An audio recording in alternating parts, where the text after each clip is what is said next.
Ladies and gentlemen, please welcome U.S. Global Leadership Coalition Executive Director Liz Schreier.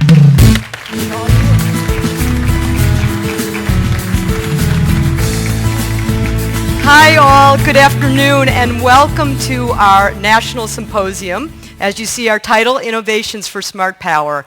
And I am certain we have a spectacular afternoon in store for us. We have a little change of when everybody's coming, but they are all coming. And we are really, what I'm most excited about is the opportunity once a year at our conference to get our network together, to learn and to advocate on behalf of development and diplomacy. This morning, we had a wonderful morning where we had our traditional state leadership forum. And we had the opportunity to hear from some real insiders in Washington. We saw a panel with Senator Lugar, Howard Berman, and Connie Morella, who gave us an inside look into Washington. We had the chance to give a tribute to Senator Johnny Isakson for his fabulous role in Africa, and we went over to the U.S. Institute of Peace. This afternoon, we're going to do something a little different. And what we're going to do is to turn to the issue of the ever-changing landscape of smart power and take a look at the unique way that government, NGOs, development professionals, and businesses are working together to create real solutions for eradicating poverty, for advancing our security, and for advancing also our economic interest. And I think the story that we will tell and we will hear together is one of tremendous impact of development and diplomacy. So even though this room is a little large, I want to try something and ask all of you to raise your hand if you've been outside the country in the last, let's say, year. A lot of frequent flyer miles in this room. Keep your hand up if you were in the developing world. Just about everybody. Keep your hand up if when you were in the developing world, you happened to visit, work, or see a development project, visit or see a U.S. Diplomat overseas. Fantastic. And what I want you to do is to think about this. When you visited that site, when you saw that embassy, what'd you think? What'd you see? And what'd you experience? And I'm going to try one other thing that's a little hard in this large room, but I want one word.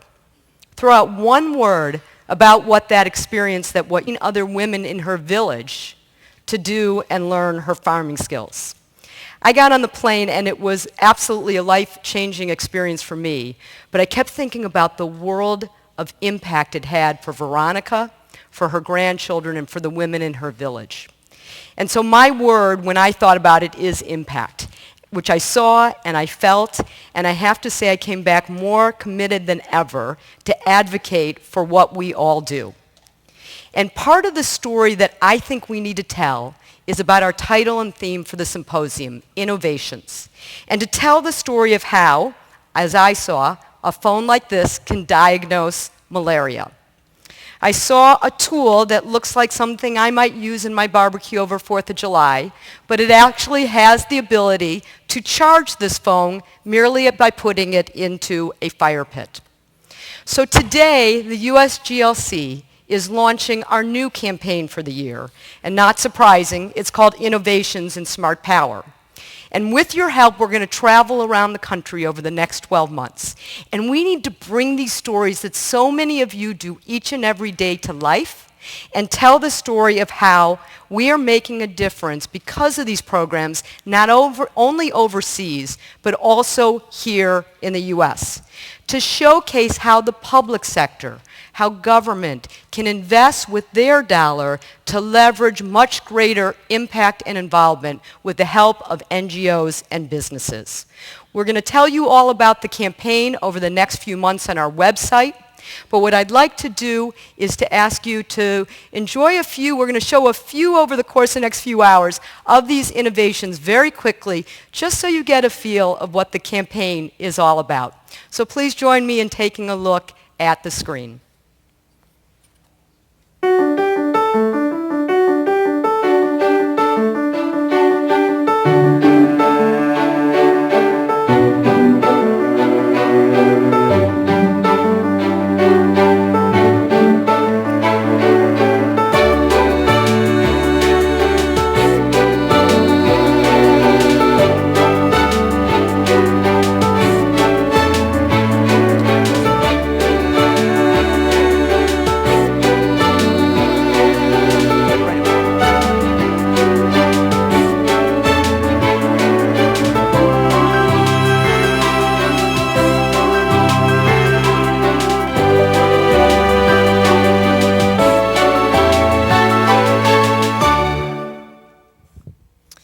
everybody please welcome Tony Summers, who's the COO of Pack H2O.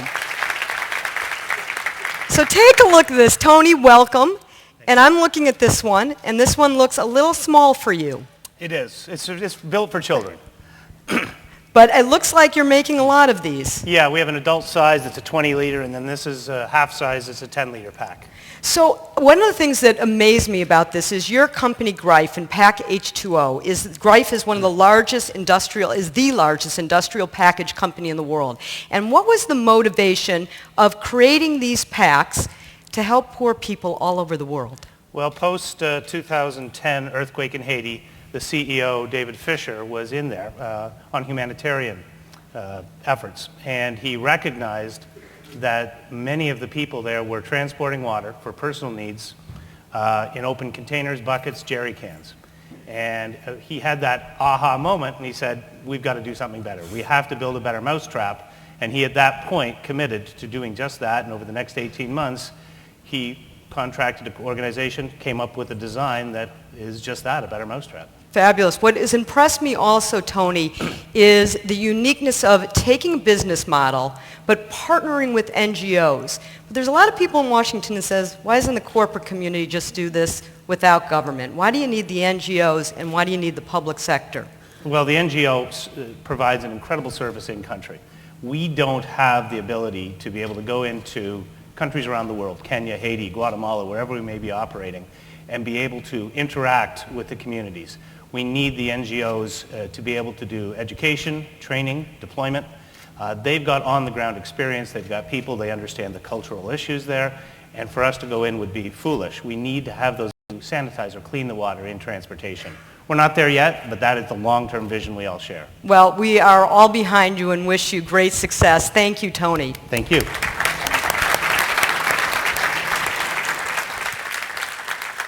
That's just one of the many innovations we hope to do and showcase with you. It's now my pleasure to welcome a longtime USGLC board member, the president and CEO of Child Fund, to introduce our keynote speaker. Please welcome Ann Goddard.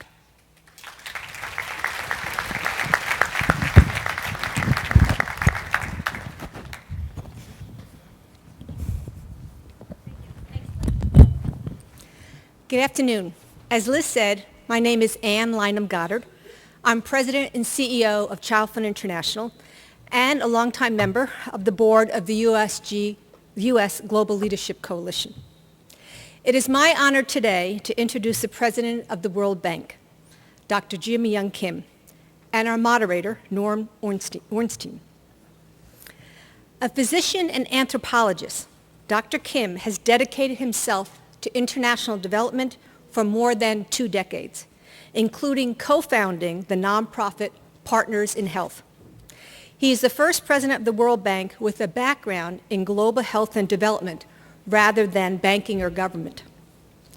Throughout his career, Dr. Kim has spoken passionately about the need to help the world's most vulnerable populations.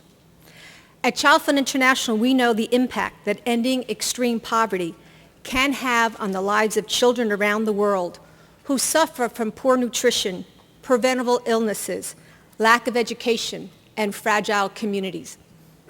Dr. Kim's professional background includes an impressive list of leadership positions before he came to the World Bank, including just before the bank, serving as the president of Dartmouth College, and before that as the director of the HIV/AIDS Department of the World Health Organization. Next week, Dr. Kim will mark his first anniversary as president of the World Bank, where he recently set out a bold agenda around 3 key priorities: ending extreme poverty by 2030, promoting shared prosperity, and boosting the incomes of the poorest 40% of the world's population. Dr. Kim is also an avid sports enthusiast and enjoys, according to Wikipedia, which is my source for all important information, hip-hop music. It's even rumored that he performed at the Dartmouth Idol competition. And I'm thinking he did this as the president of the university. which really makes him a different kind of president, and probably a different kind of president of the World Bank as well. Today, we look forward to hearing his thoughts on this ambitious agenda and the future for global development. I would also like to introduce our moderator, Norm Ornstein, who will be speaking with Dr. Kim following his remarks. A journalist and author, Norm is one of the most respected observers in Washington today. Currently, he is a resident scholar at the American Enterprise Institute, as well as a fellow USGLC board member. Norm is known for his insightful views on how Washington works, or doesn't work, as illustrated by his book, It's Even Worse Than It Looks: How the American Constitutional System Collided with the New Politics of Extremism. He even has a better title, he told me when we were talking beforehand. Given his expertise in the ways of Washington on numerous levels, we look forward to a fascinating discussion. At this time, please join me in welcoming Dr. Jim Young Kim to the stage.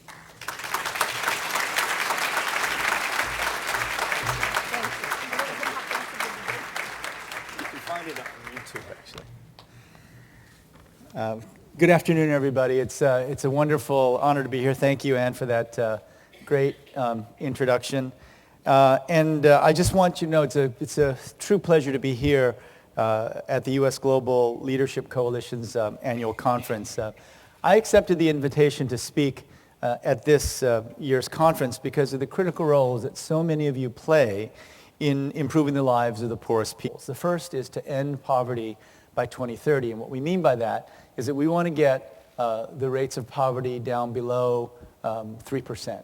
And the reason we picked that 3% number is that we looked and looked and looked at what we think is going to happen naturally. So if we keep at more or less the same rates of growth, the projection is that we'll be to between 6 and 9% poverty by 2030.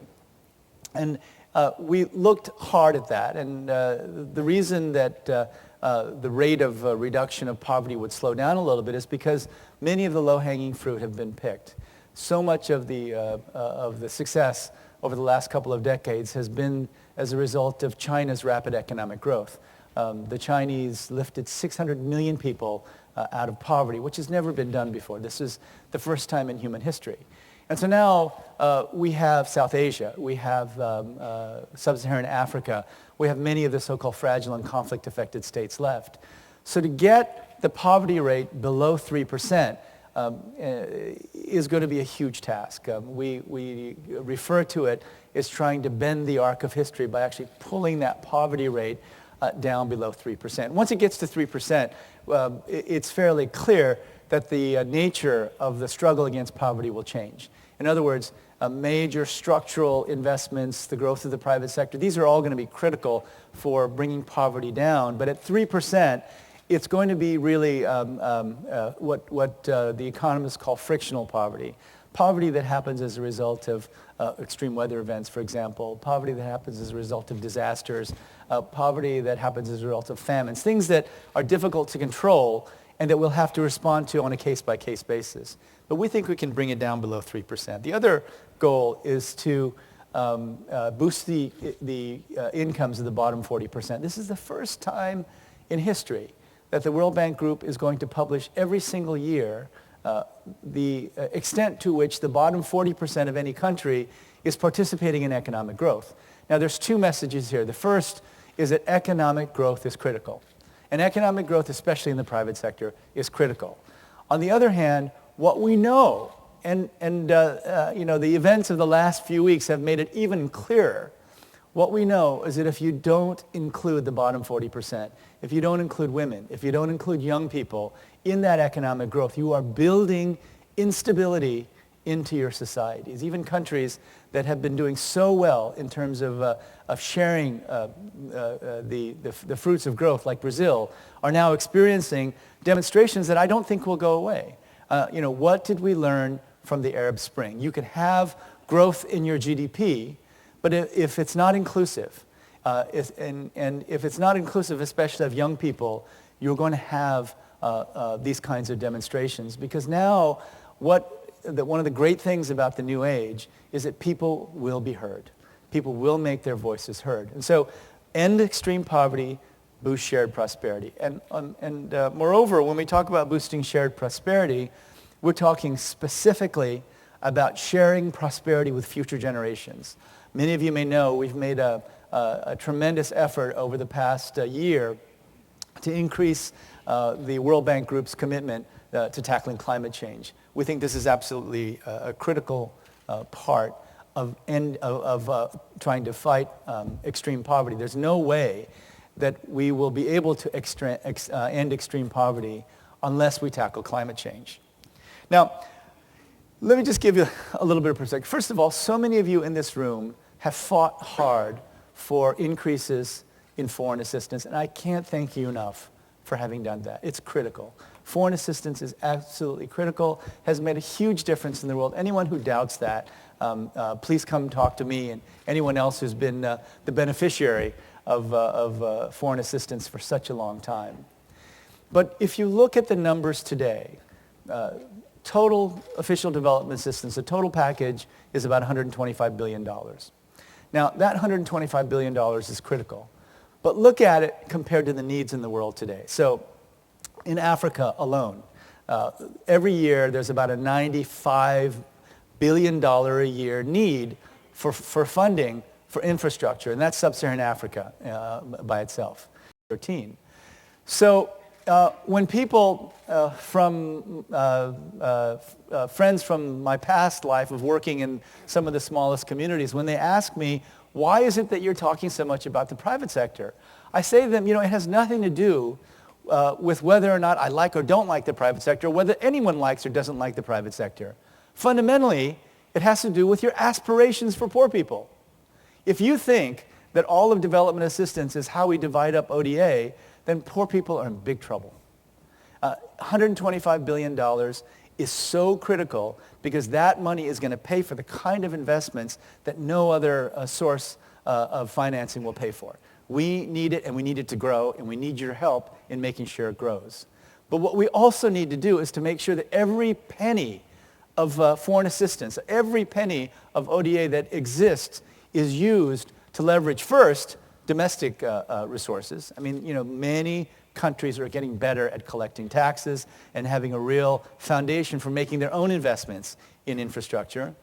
But even more importantly, we've got to find a way of leveraging these precious ODA dollars to leverage private sector investment. We're trying to do that very directly within the World Bank Group. Some of you may know, we call it the World Bank Group because there's one part, the public sector part, IBRD, the original International Bank for Reconstruction and Development, which is our so-called market rate lending to lots of middle-income countries, mostly middle-income countries. And then we have our concessional loan window, IDA, the International Development Association, that provides zero interest rates and grants to the poorest countries. But we also have IFC, the International Finance Corporation, our private sector wing. And it started from a relatively small operation to now it's about a $20 billion a year operation, which is 40% of our overall operation. We also have another group called MIGA, the Multilateral Investment Guarantee Agency, that provides political risk insurance for investors who are investing even in the most fragile countries. And just to give you a sense of how we're doing, now IFC, the International Finance Corporation, makes equity investments directly into some of the poorest countries in the world. And over the last 15 years, including over the last 5 years, the average internal rate of return on our equity investments has been 20%.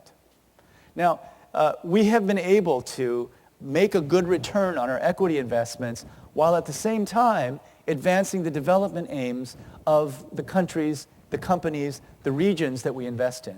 And this is going to be the key to ending poverty.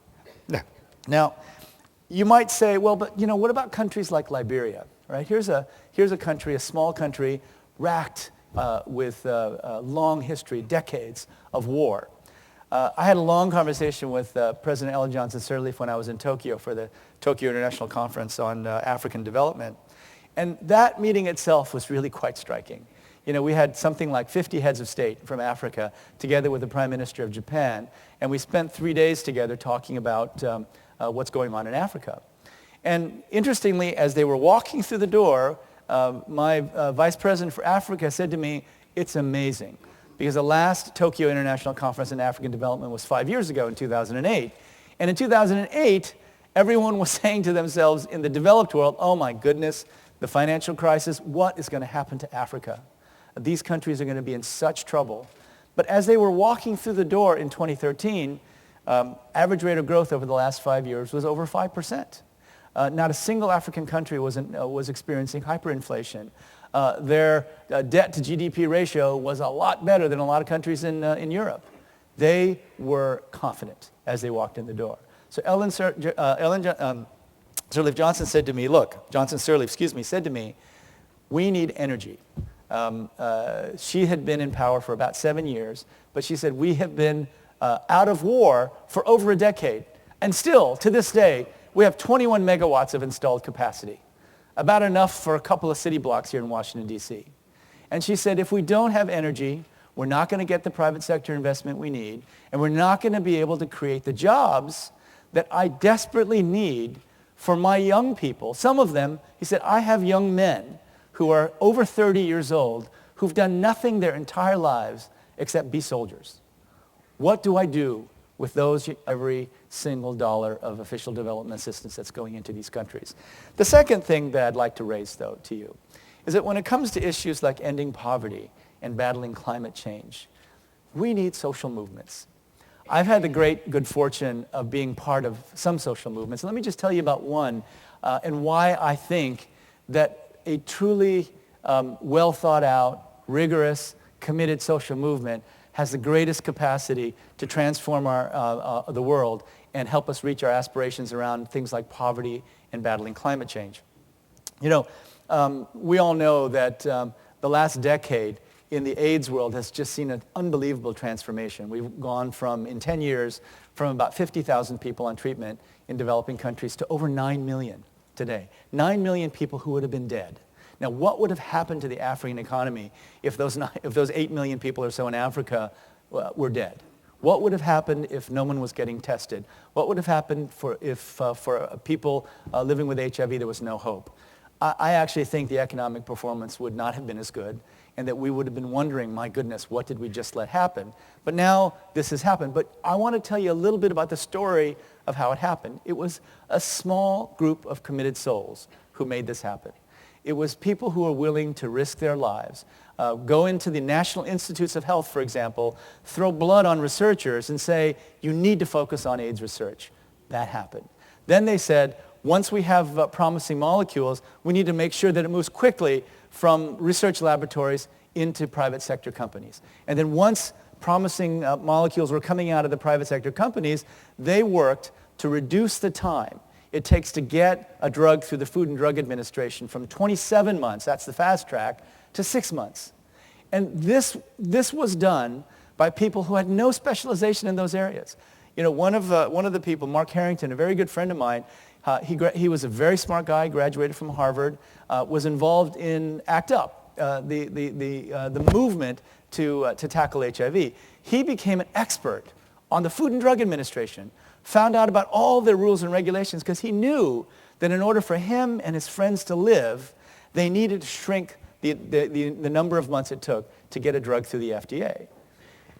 After that, after the drugs got through the FDA, then they started saying, well, now that we have these drugs, we're not going to let them only be available for people who have money. So now we're going to work on making sure that everyone in the world has access to these drugs, and everything from having Médecins Sans Frontières reduced the first prices. President Clinton and the Clinton Global Initiative brought the price down to $70 a year for HIV drugs. The point is that with the public sector, with activists, with the private sector, all of them brought together, went from a brand new disease in 1981 to effective treatment in 96, and today in 2013, treatment for 9 million people in the poorest countries in the world. One of the most effective social movements ever. And so when I talk to people about poverty or climate change, I keep asking the question, have we done all the work we need to build a social movement that will stretch across the entire value chain, to use a word from business, that we need to tackle in order to get the results that we want? And I would argue, and I think most people would agree, that today we don't have that for climate change, and we don't have that yet for ending poverty. But for the NGO representatives in the room, what would it take to build a movement to end poverty? What would it take to build a movement to tackle climate change so we have any hope of ending poverty? Well, I'm here today to give you my personal message of enormous optimism and hope that we can actually make it happen. Today, and perhaps right at this moment, President Obama is giving a speech on U.S. efforts to tackle climate change. We have the declaration of 188 ministers of finance and ministers of development that we are going to end poverty, that we're going to put everything we have to ending poverty on this earth in a generation by 2030. You know, the only way that that will happen is if we all get past the suspicions we have of each other. You know, one of the most important things that I've tried to communicate to my team is that we are one small part of a much bigger plan to tackle poverty, to tackle climate change, to boost helpful. We're going to do it again and again. But I remember what it was like on the ground when I was one of the mice, when the elephants were fighting with each other, when the UN and the World Bank didn't work so well together. And you can extend that all when NGOs and the private sector were fighting. Look, we have a chance to eliminate poverty from the face of the earth, extreme poverty from the face of the earth in a generation. I hope that all of you in this room today will commit to that in whatever way that you can contribute. And think about what it will be like. Now, for me, it's very real, right? So I'm very involved in, the World Bank is involved in energy, agriculture, so many other things. And for me, specifically, the climate change issue is very, very real. I can just hear my 13-year-old and 4-year-old son in about 20 years, when they're living in a 2 degrees Celsius warmer world, where there are water fights and food fights every day, where there are extreme weather events happening all over the world on a regular basis. In that time, my kids are going to look at me and say, Dad, what the hell were you doing when you were president of the World Bank? And by that time, if the number of people living in absolute poverty increases, they're going to ask me even harder questions. So we have a chance. We have a chance to leave something for our children and for our grandchildren that will be truly inspiring.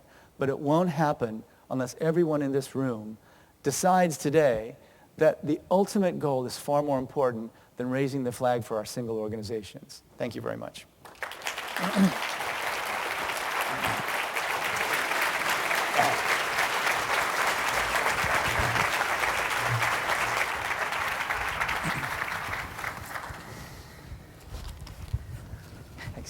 Dr. Kim, I think I can speak for all of us in thanking you not only for being here, but for giving a talk that was both inspirational and straight, no platitudes, which we sometimes get. I can't resist asking you to start with. My favorite definition of a university president came from a former president of the University of Pennsylvania, that it's like being a caretaker in a cemetery. There are lots of people underneath you, but nobody listens. Exactly. And there are more that I can't tell. Yes, I know. This audience. Some you can't say in polite company. How did your experience at Dartmouth help you prepare for this job? And is it more challenging to deal with faculty and trustees than it is with 188 ministers of finance and development? So, Norm, you're very famous for the way that you ask questions, and you asked me a question that I can't possibly come out alive from, that I'm going to offend. But let me put it this way. So, Dartmouth is one of the great institutions in the United States and in the world. But it's true. I mean, we have fought long and hard to have a tenure process that gives university professors complete freedom. So you're literally in a situation where you're the president, but you can't fire a whole bunch of your, of the people that work for you, and they can fire you, right? So what you learn is that your tool really is mostly persuasion. That's what you've got. And so inside the World Bank Group, that's also really important. We have a live-in board at the World Bank Group. They actually live and work with us, some 175 or so people from all countries all over the world. And it's a challenge to have your board literally living with you every day. On the other hand, our board was critical in helping us get these twin goals of ending poverty and building shared prosperity. So there are upsides and downsides. I'd have to say, I think I do have more levers of influence at the World Bank group than I did at Dartmouth College. But they're very similar in many ways. And when I was interviewing for the job, one of them said to me, you know, the bank is confused because sometimes it thinks it's a bank with a brain, and other times it thinks it's a university with a lending arm, right? So I think it's actually quite different from either, right? The great thing about the World Bank, and what's so different about the World Bank compared to a university, is that we've got economists who've actually, you know, got dirt between their toes and under their fingernails because they actually have to go out and make these loans and grants work. You know, at the end of the day, you got to have a bridge. You got to make sure that the bridge is built. So we have a very unique group of thinking about corporate social responsibility. The next stage for him is shared value. And I think that's a very good way of thinking about this because, you know, fundamentally, if you look at the Liberia situation, I think companies can make money off of helping to provide energy for the people of Liberia. But what they'll do is provide energy, which will then pave the way for more private sector investment. But they'll also increase access and reduce the price of electricity at the same time. And we're using the most expensive sort of, duct taped together systems in Liberia right now. So if you can make money, increase access to energy, spur other private sector investment, and lower the price of energy for the people of Liberia, who wouldn't do that? But the hardest part is convincing people that we really do understand the nature of risk and reward in places like Liberia. You know, I was just in one of my trips, I was talking to an economic journalist from a developed country, and he said to me, well, you know, you keep talking about the importance of private sector investment, but after what happened in Algeria, you remember the plant that had so much trouble, how can we think about investing in Africa? And so my response was, well, you got to understand, Africa is not a country. Right? And there are differences in the investment environment, even between northern Mali and southern Mali. Yeah. And so I think people see Africa, and many of the investors say, you know, we understand investing in Asia. That took a while. But Africa, it's just not. So it's really something that we're working hard on. And we want to convince people that we, in fact, really do understand risk and reward. We've increased our investment in Africa tenfold in 10 years in the private sector. You know, I do something called the World Forum on Governance every year, bringing people from around the globe to look at challenges of governance. And corruption just keeps coming up over and over again as an issue. As you look at the challenges that you face, you've got a challenge of resources, a challenge of bringing in partnerships. How important is corruption, and what can we do about it to make sure, among other things, that the results-oriented approach that you've taken can actually prevail? You know, my predecessor, Bob Zoellick, I think said it most clearly. Bob said, corruption is quite straightforward. It's stealing from the poor. And it really is. And so over the past, you know, gosh, quite some time, you know, Jim Wolfenson, my good friend and also predecessor, in 1996, for the first time gave a speech on corruption as World Bank president. He calls it the cancer of corruption. Since then, we have been putting so many systems into place to make sure that we can prevent corruption in our own projects. And let me just give you an example. You know, as the various troops pull out of Afghanistan, the World Bank's going to take a increasingly large role in Afghanistan. But we have to make sure that we prevent corruption. So when I was there, I was riding around in level 4 vehicles that I was told are capable of withstanding an IED attack, but not a guided missile. I mean, so I kept saying more than I need to know right now, right? Yeah. More than I need to know. But the point is, the reason we had those vehicles is because we actually send our team out to the project sites to supervise. Yeah. And moreover, we've given local residents cell phones in which they can take pictures of the project as it's going forward. But because there are some people that might not like local residents taking pictures, there's a button on their cell phone that if they just push it, right now there's 300 million Indians who are registered, and everyone has a 12-digit number, plus they take all 10 fingerprints plus 2 iris prints. So with those 12 pieces of data plus the 12-digit number, they can identify, they think, anyone, anywhere. So right now it's a very simple system. All you do is you go in and you say, this is my number, and you put your fingerprint, and the system will say, yes, it's that person, or no, it's not that person. But think of what that has meant in terms of the government. The Minister of Finance told me, this is great, because now, instead of putting money into the system and not knowing where along the path it's going to get diverted, I can know instantaneously whether this person has received the support that we want them to receive. Now, there's so many possibilities of where you could take that. Right now, it's very simple. Yes, no. Are you the person or are you not the person?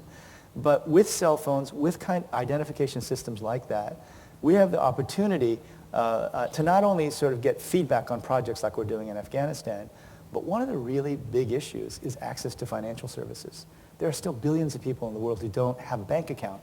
And if you don't have a bank account and you don't have an identity, you can't get a small loan. There's all kinds of barriers that flow into play. So I'm convinced that these kinds of new technologies have huge potential to sort of leapfrog us past generations of sort of bad bureaucracy to being able to get services directly to people. You've had quite a remarkable career. You went through all kinds of educational experiences and then decided to devote your life in different ways and in different places to problems that were pretty remote from you. What inspired you to do this? Did you have a mentor? Was this something that emerged at an early age? Well, that's a great question. Thank you for that. You remember, when I was born in the 50s and 60s and 70s, Korea was a very poor country. So the Korea I was born into in 1959 had literacy rates of less than, probably 20, 30%.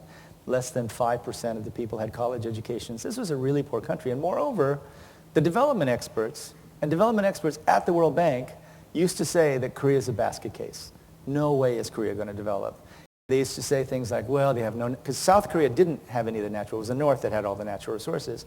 No natural resources, low literacy levels, there's no way that they're going to develop.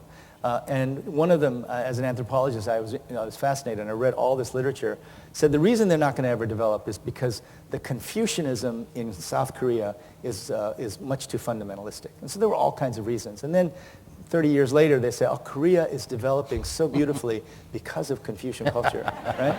So and so it was a very real. I came from a very poor country. I mean, my mother was a refugee during the war. My father escaped from North Korea, alone at the age of 19 by himself, sort of because he knew a border guard.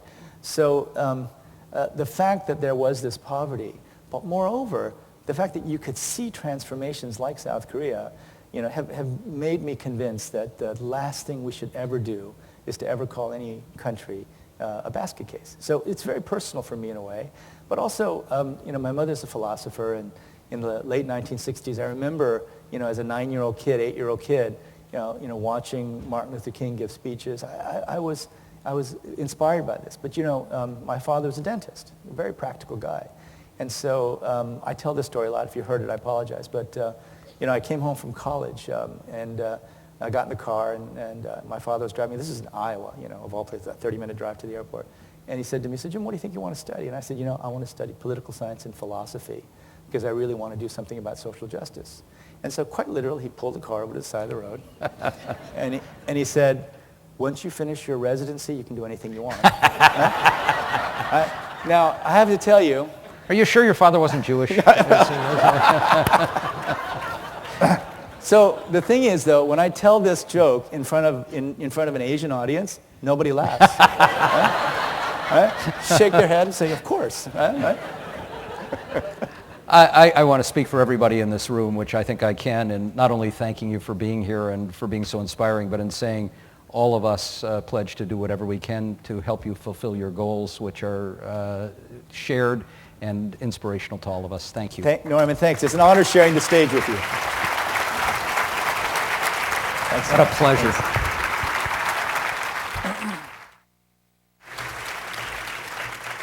Ladies and gentlemen, please welcome U.S. Global Leadership Coalition Co-President Bill Lane.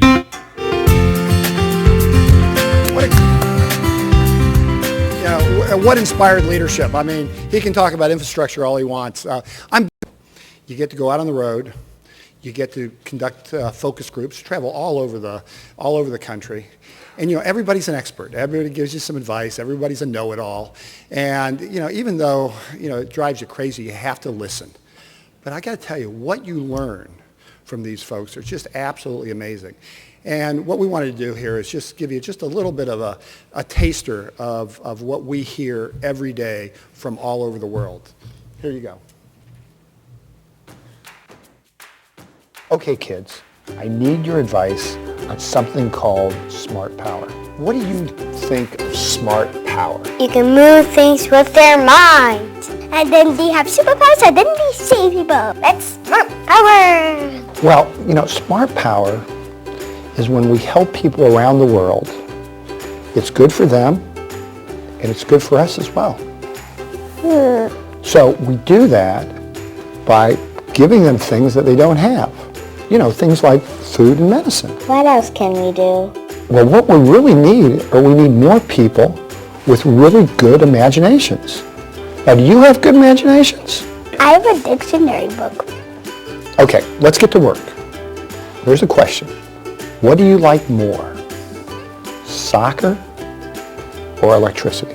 Electricity. Electricity. What would happen if you had a soccer ball that made electricity?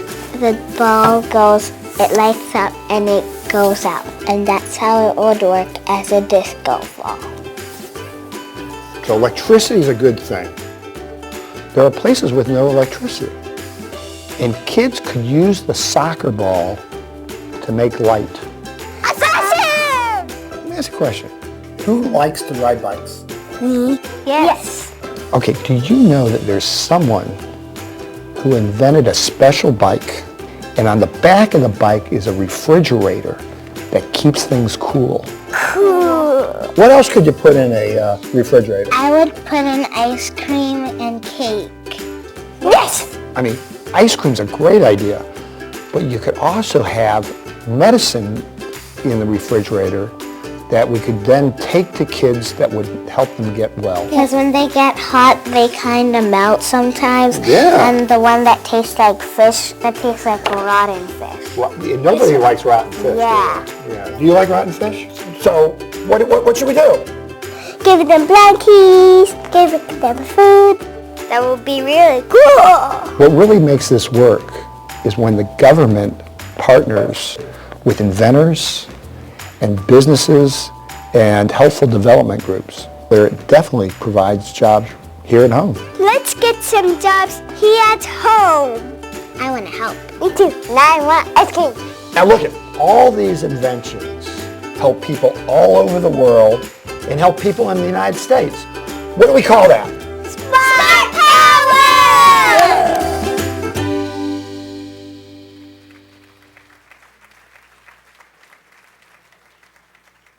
Ladies and gentlemen, please welcome Director Trade Policy and Government Relations for the Intel Corporation, Jennifer Mulvaney. Good afternoon, everyone. Well, that just saved one bullet from my remarks because I was going to introduce myself. But thank you all for being here. And part of me thinks that I should have sat at that little table with Bill Lane because just recently I was asking what smart power was. And I am pleased to say that Intel Corporation, where I work here in Washington, D.C., is very much engaged in partnering with governments and NGOs to engage in smart power. So that has been a wonderful experience. President Kim spoke earlier about voices being heard around the world, and I think many companies and NGOs have been working together to focus a spotlight on some voices that have not been heard as much as they should and as much as they could, and that's the voices of women and girls around the world. An example of a partnership that Intel Corporation did just recently was to commission a study with the State Department called Women in the Web, which focused on the inadequacies that we feel are on the internet and in terms of women that have access to the internet. What that report found was that on average 25% of women around the world have less access to the internet than men do. And when you go into places like sub-Saharan Africa, as you can imagine, that number goes to about 40% in some countries. At Intel, we want to work to change that because we truly believe that the internet is an equalizer and can bring women into the fold in a way that no other power can. Intel is not alone. Forward-looking businesses and NGOs are working with one another and with government in innovative ways to tackle some of the biggest problems out there. We have a great panel today that's going to give you some examples of that. Before I introduce our panel, however, I want to give you two quotes because in my quest to learn more about what smart power was, which in my short sort of way of understanding it was that it's sort of mixing a little bit with old with the new and being innovative.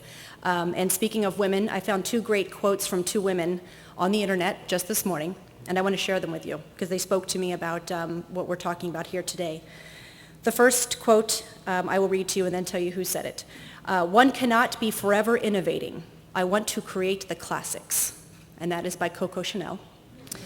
The second quote by another famous woman says, it would be a terrific innovation if you could get your mind to stretch a little bit further than the next wisecrack. And that's by Katharine Hepburn. And the reason those 2 spoke to me is it talks about wanting to get a little bit ahead, but not forgetting about that great suit in your closet. And I think that's what we're here talking about today. And with that, I will introduce our next panel. I will not read their bios. You have them all in your folders.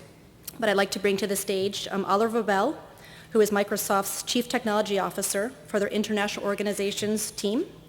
Ambassador Carl Hoffman, the President and CEO of Population Services International. Geraldine Ritter, Vice President of Global Policy and Corporate Responsibility at Merck. And Hugh Walsh, President of DSM North America.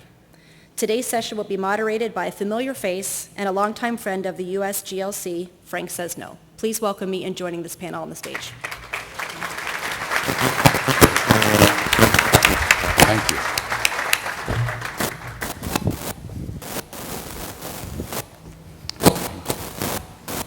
Have a seat, be comfortable. It's just like a living room, just you and 700 of your closest friends. We're going to do things a little bit differently. Bill, I'm so inspired by you and the children that I thought that we might play a game too. Now you can join.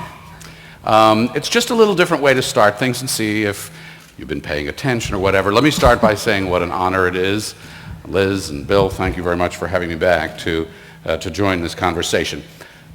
Are you ready to play? Oh, come on. Are you ready to play? All right. Some questions that relate to your line of work. Question number 1. How many of you have a passport? Okay, the rest, you can play the rest of the game. Since 2001, which of these do you think has had the fastest growing economy over the last 10 years? Angola, China, India, Brazil, or the United States? All right, raise your hands if you think it's Angola. China. India. Brazil. The answer is Angola. The answer is Angola. Give them a big hand, ladies and gentlemen. How many of you, and being honest now, how many of you got it right? Look at that, terrific. Okay, you're 1/3 of your way to the grand prize. Question number 2. The development assistance profile has changed a lot in the last 50 years. In 1960, official development assistance made up 71% of financial flows from the United States to the developing world. Guess how much it makes up today? Maybe you don't want to guess, maybe you know. A, 85%, B, 53%, C, 25%, or D, 9%. That is the official development assistance making up what percentage of the overall flow. All right? 85%? No hands. 53%? Still no hands. Suspense is killing me. 25%? A few hands. 9%? Anybody know? I'm going to say 9. You're right. All right. 9% it is. Today, official development assistant makes up 9% of the finances from the United States to the developing world. Over half of all financial flows from the U.S. come from the private sector. Last one. Ready? U.S. government agencies, including the Export-Import Bank and Overseas Private Investment Corporation, have helped hundreds of companies, new markets and consumers outside of the United States. What percentage of these ventures, or what percent of these ventures involved small businesses? A, 10 to 20%, B, 30 to 40%, C, 50 to 65, D, 70 to 85. Any guesses? D? D? Let's say D. D? D. All right, let's see if you're brave. A, B. Oh, you're all right. You all win the prize. D, those of you who said 70 to 85%, which in fact is all of you, were right on. 73% of OPIC's projects have involved small businesses. More than 85% of EXIM's transactions went to American small businesses. So with that as our scene setter, ladies and gentlemen, we're ready to begin. So thank you all very much. I hope you all feel like winners now. We're not as smart as those little kids around the table. That really looked like fun, Bill. But let me start by just asking you, you've heard a lot today about ending poverty and the interrelation of the private sector and the public sector, and that's really what we're here to talk about. But we're also here to talk about innovations. And innovation is, by definition, something that is new, something that can scale, we hope, and something that can be institutionalized. So after a while, it's not really an innovation anymore. Oliver Bell, let's start with you and Microsoft. You've got a number of initiatives. Your For Africa initiative works with USAID and others to help train African small businesses, medium enterprises, and others. Can you talk about what was the genesis of the partnership, how the partnership works, what it really is all about? Yeah, so I've been in Microsoft now about 20 years, and I've spent most of that time working with what we call our developing markets, which are a combination of both CSR, corporate social responsibility work, but also commercially how we develop those markets. And the For Africa initiative is probably the first time that I've seen those two sides of the business really come very closely together. There's three elements to For Africa. There's looking at how do we get the right devices in the hands of people on the continent, how do we work with local organizations to build the right content to use in those devices, then how do we provide access to the internet. Other services. What are the devices? Devices are mobile phone handsets. And there's an interesting part of the evolution is if you look at the price of technology generally, there's this thing in the technology industry called Moore's Law. And Moore's Law says that every 18 months the price of a piece of technology halves in price, or we can do twice as much with it. My version of Moore's Law is there's just always more. There's always more. Like email. Moore's Law. Right. But what Moore's Law today gets us to a point where the cost of a piece of a handset, a telephone handset, that would ship in North America is relevant, highly relevant to large parts of Africa, large parts of Asia. So we can finally begin to look at shipping the same technology into the developing world as we'll be able to ship into the developed and the rest of the Western world. And for us, that creates significant opportunity to innovate around local specific needs, but also to put very powerful technology in the hands of people on those continents. So the three parts of it, devices, putting those in hands. Second is working with 10,000 local partners, 200,000 developers to get the right content built. And then the final bit is around this partnership with USAID, around access. And the access, we're working with a technology called TV Whitespace Wi-Fi. If anybody wants to dig into that, we'll talk about the details of it afterwards. But the partnership with USAID is really recognizing that innovation in the US comes from many different places. And one of those places is the FCC, who've got a very innovative, forward-looking way of managing radio spectrum across the North American continent.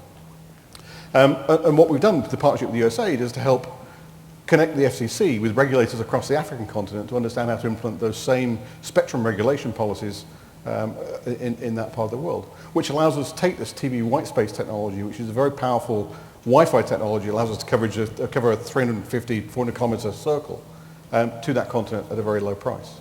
So the partnership with USAID is about innovation around regulation. But is this about technology. You couldn't do this without USAID, or USAID leverages you even more? I mean, what do they actually bring to the table? They bring the FCC and the FCC's regulation around radio spectrum. You couldn't do that on your own? It would be very hard for us to do it without that strong partnership with government. You look at having that conversation with the government of Kenya or the Tanzanian government, and to have a government-to-government conversation that enables the right environment for us then to follow with the technology is a very powerful thing. Joan Ritter, let me turn to you next. And I was really interested in reading about the range of projects that Merck is involved with. A number of them, and actually all of them that I was reviewing, again involving these partnerships. Talk about some of them, the scope, and touch on what they're doing. Sure. We've had a really long tradition of the company of working with a range of partners, with government, with private sector, for-profit and non-profit. One of our oldest programs we really think of, I think it's kind of the grandfather program of these public-private partnerships, is the Mectazan donation program, now in its 26th year, launched in the mid-'80s. And it's a really good example, I think, of some of the benefits of these collaborations, because we recognized when we invented this drug Mectazan, which prevents river blindness, that we had a great drug. We had no idea how to get it to the people that needed it. We had made a pledge to donate the drug for free to as many people as necessary for as long as necessary, but frankly, we didn't know how to do it. And we had to partner with governments. We had to partner with great partners like the World Bank and the World Health Organization and a number of NGOs to get the drug to the people that need it. And so there was real interest in efficiency, working with folks that know things that you don't, and also effectiveness, because 26 years later, the program has been a tremendous success, so much so that we now talk about a global elimination agenda for this disease. How many people do you think you've gotten to with this over the years? Any idea? Oh, absolutely millions. It's about 140 million treatments a year are distributed across a very wide range of countries in Africa and Latin America. And what if, sorry. And I think the real result is this disease has actually been eliminated in some countries. And what have been the most valuable partnerships, government partnerships that you had? I don't want to call it any one specific government because what has really helped is all of the partners together, the multilateral organizations that have tremendous expertise and tremendous power to work with a range of governments, but also the NGOs and the governments on the ground and their commitment. And I think as a partner, one of the critical success factors in these partnerships is also not only knowing what you don't know, but knowing when to step back. And what the governments and the folks on the ground have done for us, we adopted a model called community-driven treatment. And we provide the drug, and they decide. Well, this is what I was going to ask. I was going to ask you before I move on to the next person. Innovations in smart power, it says, and we talked about it. So this program's been around for 26 years. Yep. You got a product. You want to sell it. You need governments to help do it. But what's innovative? What's new? What's different about these partnerships that's allowing for a more effective distribution regime?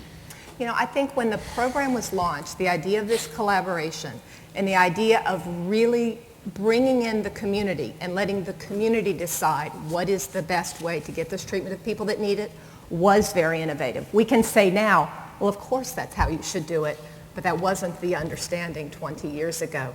I think over the last several years, the world of development has changed so much, and corporate engagement in development has really evolved. Some of our latest partnerships, like Saving Mothers, Giving Life, which is a new partnership launched last year with the U.S. government, again, very, very innovative and building on some of the strengths of the respective partners. Carl Hoffman, Mr. Ambassador. Carl. Ambassador Carl. Mr. Frank. It works. At PSI, a lot of your work involves with partnering with government. Is what you did as an ambassador, right? Is to try to bring people together, when you're in country. Talk about some of what your goals are, what PSI is doing, what your objectives are in all of this. Right, so development work does involve working with governments in the developing world, as your question indicates. But my organization, PSI, 40-something years ago, realized that there was tremendous power in reaching poor and vulnerable people by working with and through the private sector. So we use social marketing to influence the behavior of key target audiences and change that behavior in ways that are beneficial for individuals and families and communities and societies. Marketing is a very powerful tool. We're all subjected to it every day. And social marketing is about using the power of that marketing, often working with the private sector to reach and change the behavior of a target population. And so that would be with products or services, health-related in our case, or with behavior change communication. We do that in about 67 countries around the world, working in family planning and reproductive health, malaria and HIV prevention, child survival, and increasingly in non-communicable diseases. It's an example of an innovation in these partnerships. You know, it's really interesting. So I'm sitting here next to Microsoft. Microsoft is, one might say, at the apogee of innovation, technological innovation. And we're going to see some examples. Liz showed us some examples earlier of fantastic new technology, things. But a lot of what we do, and I think Geraldine referred to this, in development is about the last mile, the last yard. It's the delivery piece. It's more about process innovation. And you can have the most fantastic product, but if you can't get it into the hands of the mother who needs it, if you can't get it into the community that's the most remote in the country, you won't be able to solve the development challenge. So when we look at innovation, I think it's much more about how do we improve the supply chain? Not very sexy stuff, but really important, in fact, in reaching the people you're trying to reach. Hugh Welsh, and I know you got some. I can't wait to see the props here because I know that something free samples or something are soon to sprout. I dare you. DSM has joined Partners in Food Solutions together with Buehler Cargill, General Mills, TechnoServe, USAID. Talk about this sort of smart power mix and how this partnership is working for food security and to improve and extend access around the world. Okay. I'm not ready to give up the game show theme yet. So go for it. You want my job, right? No. Show of hands, how many people have ever heard of DSM? That's real progress for me. It's about 1%. For those of you in the front rows who weren't looking back, I think there were 3 hands that went up in the room. That's real progress because usually there's no one. Yet all of you use all of our products every day. So we make all of the chemicals, the pharmaceuticals, but I'm here today to talk about nutrition. DSM has a $6 billion nutrition company. We're the world's largest nutrition company, and that's what leads us to these public-private partnerships. Partners in Food Solutions is just one, and it's innovation in a different way. I'll talk a little bit later, hopefully, about product innovation, but Partners in Food Solutions is really about new business model innovation. And for decades, we've seen the transfer of materials, the transfer of money to the developing world to try to help. Partners in Food Solutions is really about the transfer of knowledge. And that through that transfer of knowledge, trying to create sustainable development and ultimately markets for our companies. So we use our employee base as volunteers. They're technical experts in nutrition and engineering and process manufacturing. And through Skype, through TechnoServe on the ground in Africa, they can help local food processors improve their facilities, increase their output, qualify to sell to the aid agencies like WFP or USAID, and ultimately serve as a place where the smallholder farmers in the area can bring their products and have them milled, processed, and returned to the community. So we see a real virtual circle through this partnership, which in many respects is a private-private partnership, because we've recognized that there's a lot of challenge in dealing with the government, with the aid agencies, and doing something other than either material transfer or monetary transfer. When you talk about transfer of knowledge, could you dive into that a little bit? What exactly are you getting at there? What we found through our work in Southeast Asia and in Africa is that there's a thirst for know-how.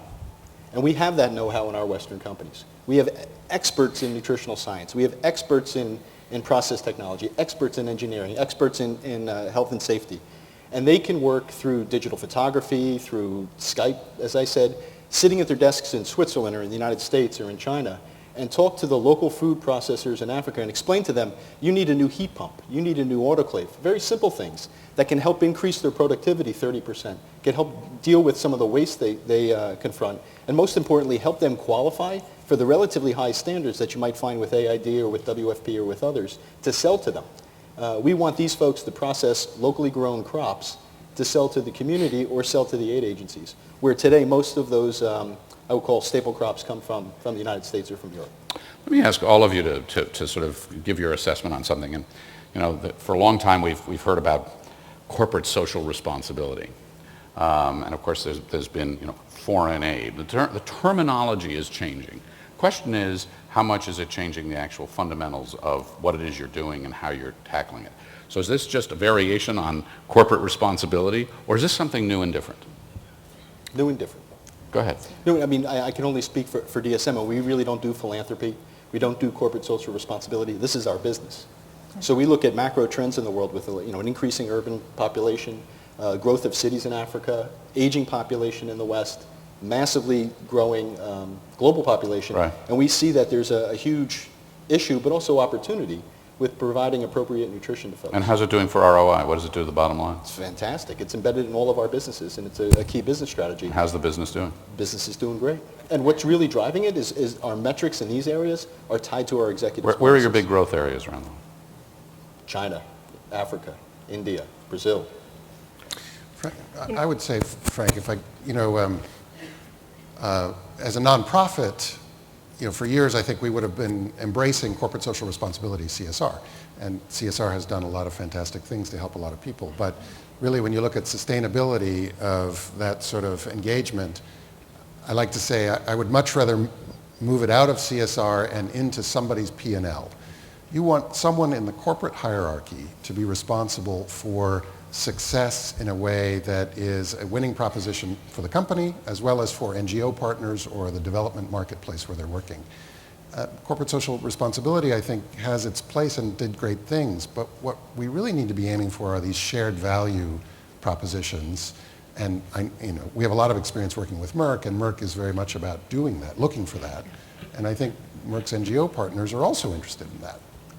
You know, it's funny, I think one of the things that's changed is that we used to feel shy, like it was somehow inappropriate to talk about corporate benefit from these programs, but I think we all recognize now that for the sake of sustainability, we want there to be some shared value out of these programs. And to give a couple of concrete examples, I think we learn a lot as an organization about new markets, about healthcare systems, about providers and delivery systems, so we get incredible organizational learning out of these programs.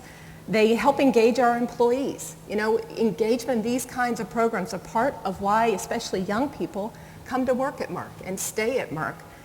And then thirdly, we are a very highly regulated industry that depends on trust of regulators, of patients, of healthcare providers. And these really visible manifestations of our corporate values help build that trust. And I think that maybe there's an analogy there with the U.S. government and some of the U.S. government programs as well. Let me push back here game a little bit. Is that real? Is that a talking point? Or do you really have your younger employees say, I joined Merck to change the world and therefore I want to do this and this makes me feel better and I'm going to stay at the company longer and we'll all live happily ever after? That is absolutely real. It's on the table. Right now we didn't set this up. Right now, PSI has the second cohort of Merck fellows, I call them marketing ninjas, working for a 3-month stint within PSI, helping us improve our social franchising business. They are super engaged, very interested in the sort of bottom of the pyramid work that we do. We learn a lot from them because they're marketing experts. They get, I hope, energy and jazzed from being with us out at the far end of the sort of pharmaceutical supply chain and learning what their potential future market is like. So it's a really exciting synergy for us. Oliver? Case in point, I don't know if my microphone, there we go, back. I joined the company at 24 years old, almost 20 years ago, as part of a sales operation. I rapidly learned this is a company that can drive dramatic change through all sorts of parts of the world. I spent 7 of those years living in Asia doing that work on the ground with countries. You can see the difference day by day. I originally thought I'd stay with the company 2 years. 20 years later, I'm still here. So I think it's very real. What's really interesting, too, and this has changed with young people, it's also changed with government, and it's changed for a variety of reasons, right? This notion about talking about ROI, return on investment, in the context of smart power, in the context of where your tax dollars are going, in the context of lobbying either for resources or for partnerships.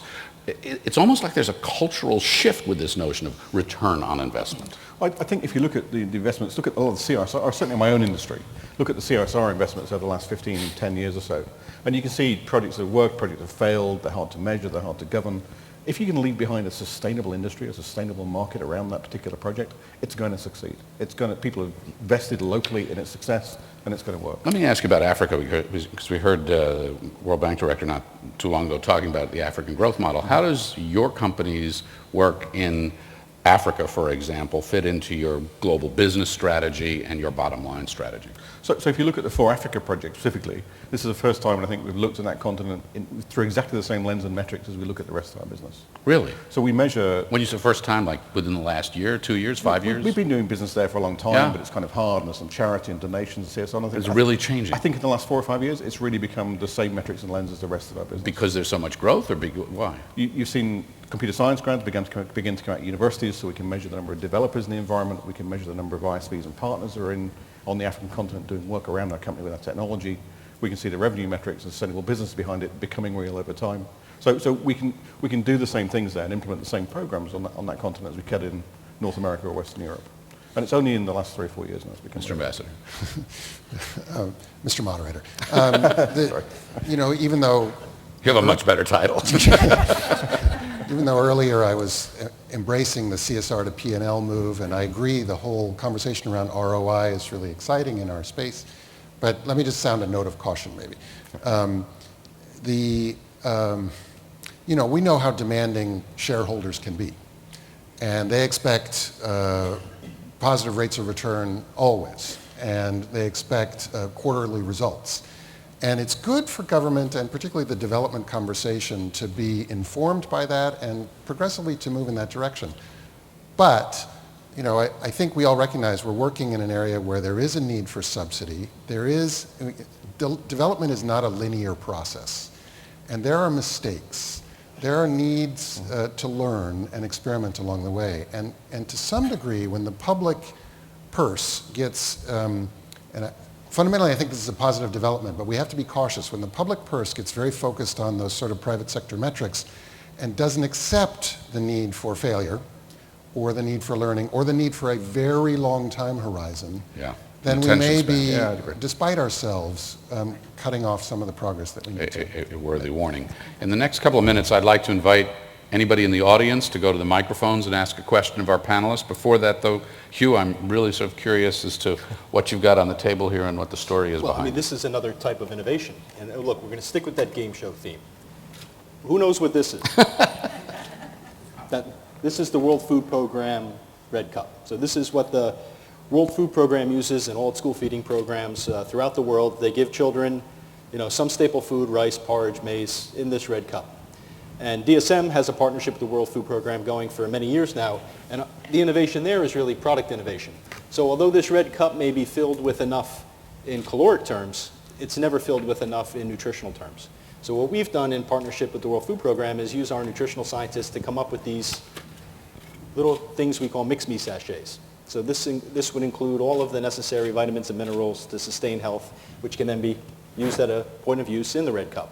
This is another form of innovation that we would know nothing about as a Western nutrition company if we hadn't spent time in World Food Program feeding camps and learned what they need in the way that they need it. And coming back to the point about recruiting and retaining the most talented people in our industry, these are the types of things that enable us to do that. So it's employees being able to volunteer from their desk, you know, with something like Partners in Food Solution, but even more powerful than when we can send employees to work with the World Food Program in Kenya, in Bangladesh, in Indonesia, and they're seconded from 3 weeks to 3 years to learn about these new markets, to learn about the new ways of doing business. And Hugh, you find the same thing with your younger employees, that they want to be doing this sort of thing? They don't want to work just for a paycheck. I mean, I like to say affectionately, DSM stands for do something meaningful. And that really draws young people in. They want to make a contribution to the world they live in beyond just earning a paycheck, buying a house. And it's a strong pull. Questions from the mic? I don't see anybody. I'll keep going. While you make your way to the mic. And there's another person over there going to the mic. If you could give us your name and a quick question. Go ahead. Go ahead, ma'am. Why don't you get us started? Okay. My name is, right. Oh, there you are. I'm sorry, you're in the dark. David Litt from Chapel Hill. I'd like to give you a problem and see how you're all addressing it or will be addressing it in the future. And that is the issue of growing populations toward urban centers, on coastlines, and increasing significant extreme weather events and their impact on those urbanized, coastalized populations from New Jersey to New Guinea. Anybody want to dive into that? Sorry.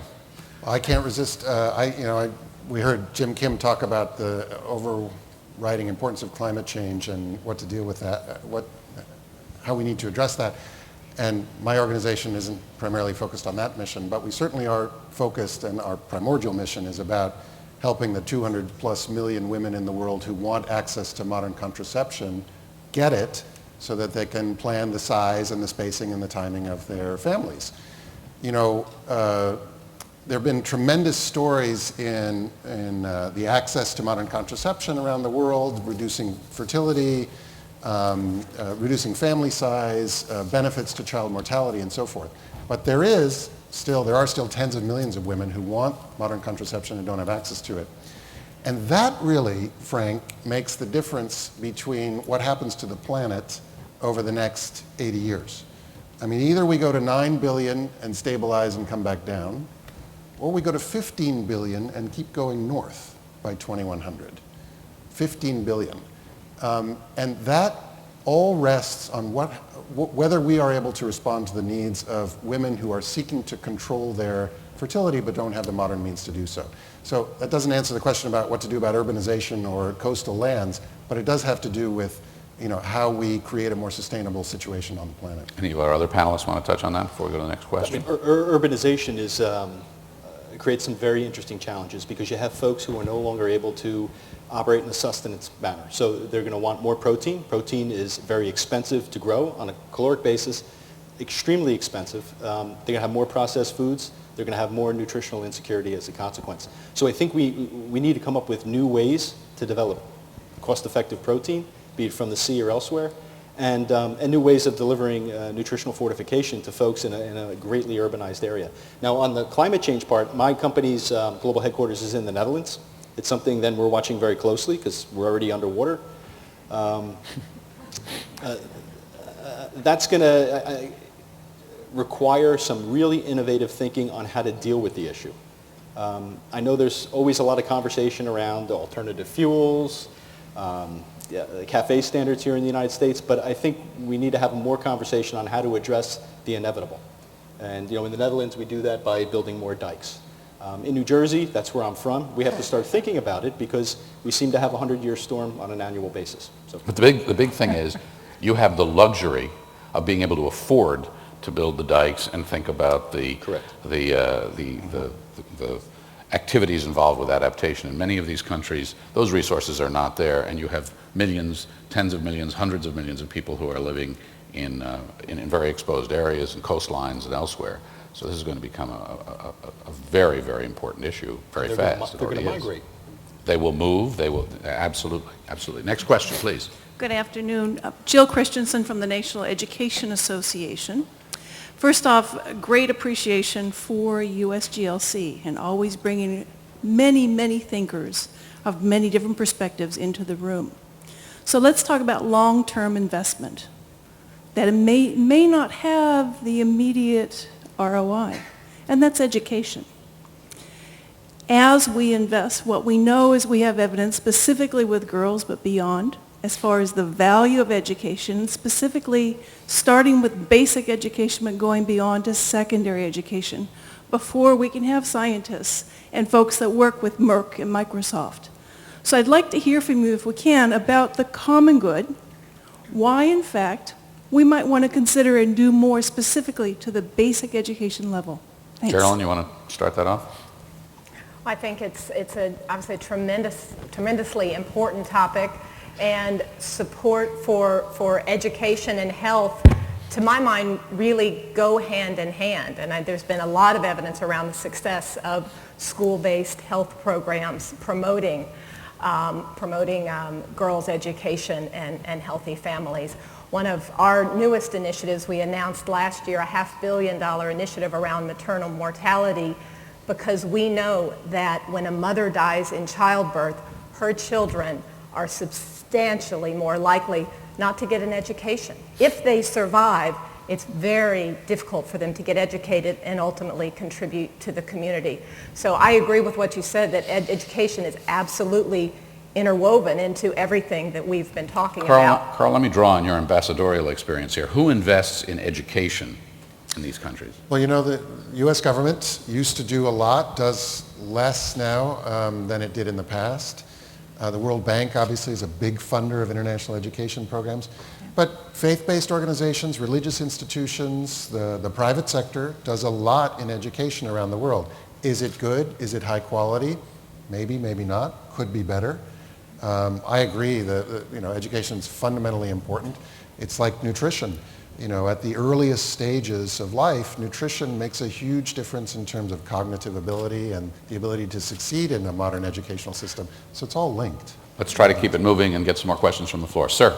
Hi, I'm Carl Sangri with Millennium Challenge Corporation, and since I'm the guy who's meant to be working with companies and other investors in our projects, I think I'll ask you the question.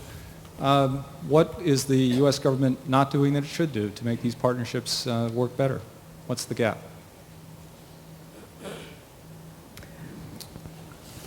They're all diving. Well, I won't say, I don't want to address it in terms of what the gap, but I will say what I think is particularly important. I think Partnerships with the U.S. government work best when the leadership is very clear and the U.S. government speaks with one voice, so a partner can always know who we're dealing with.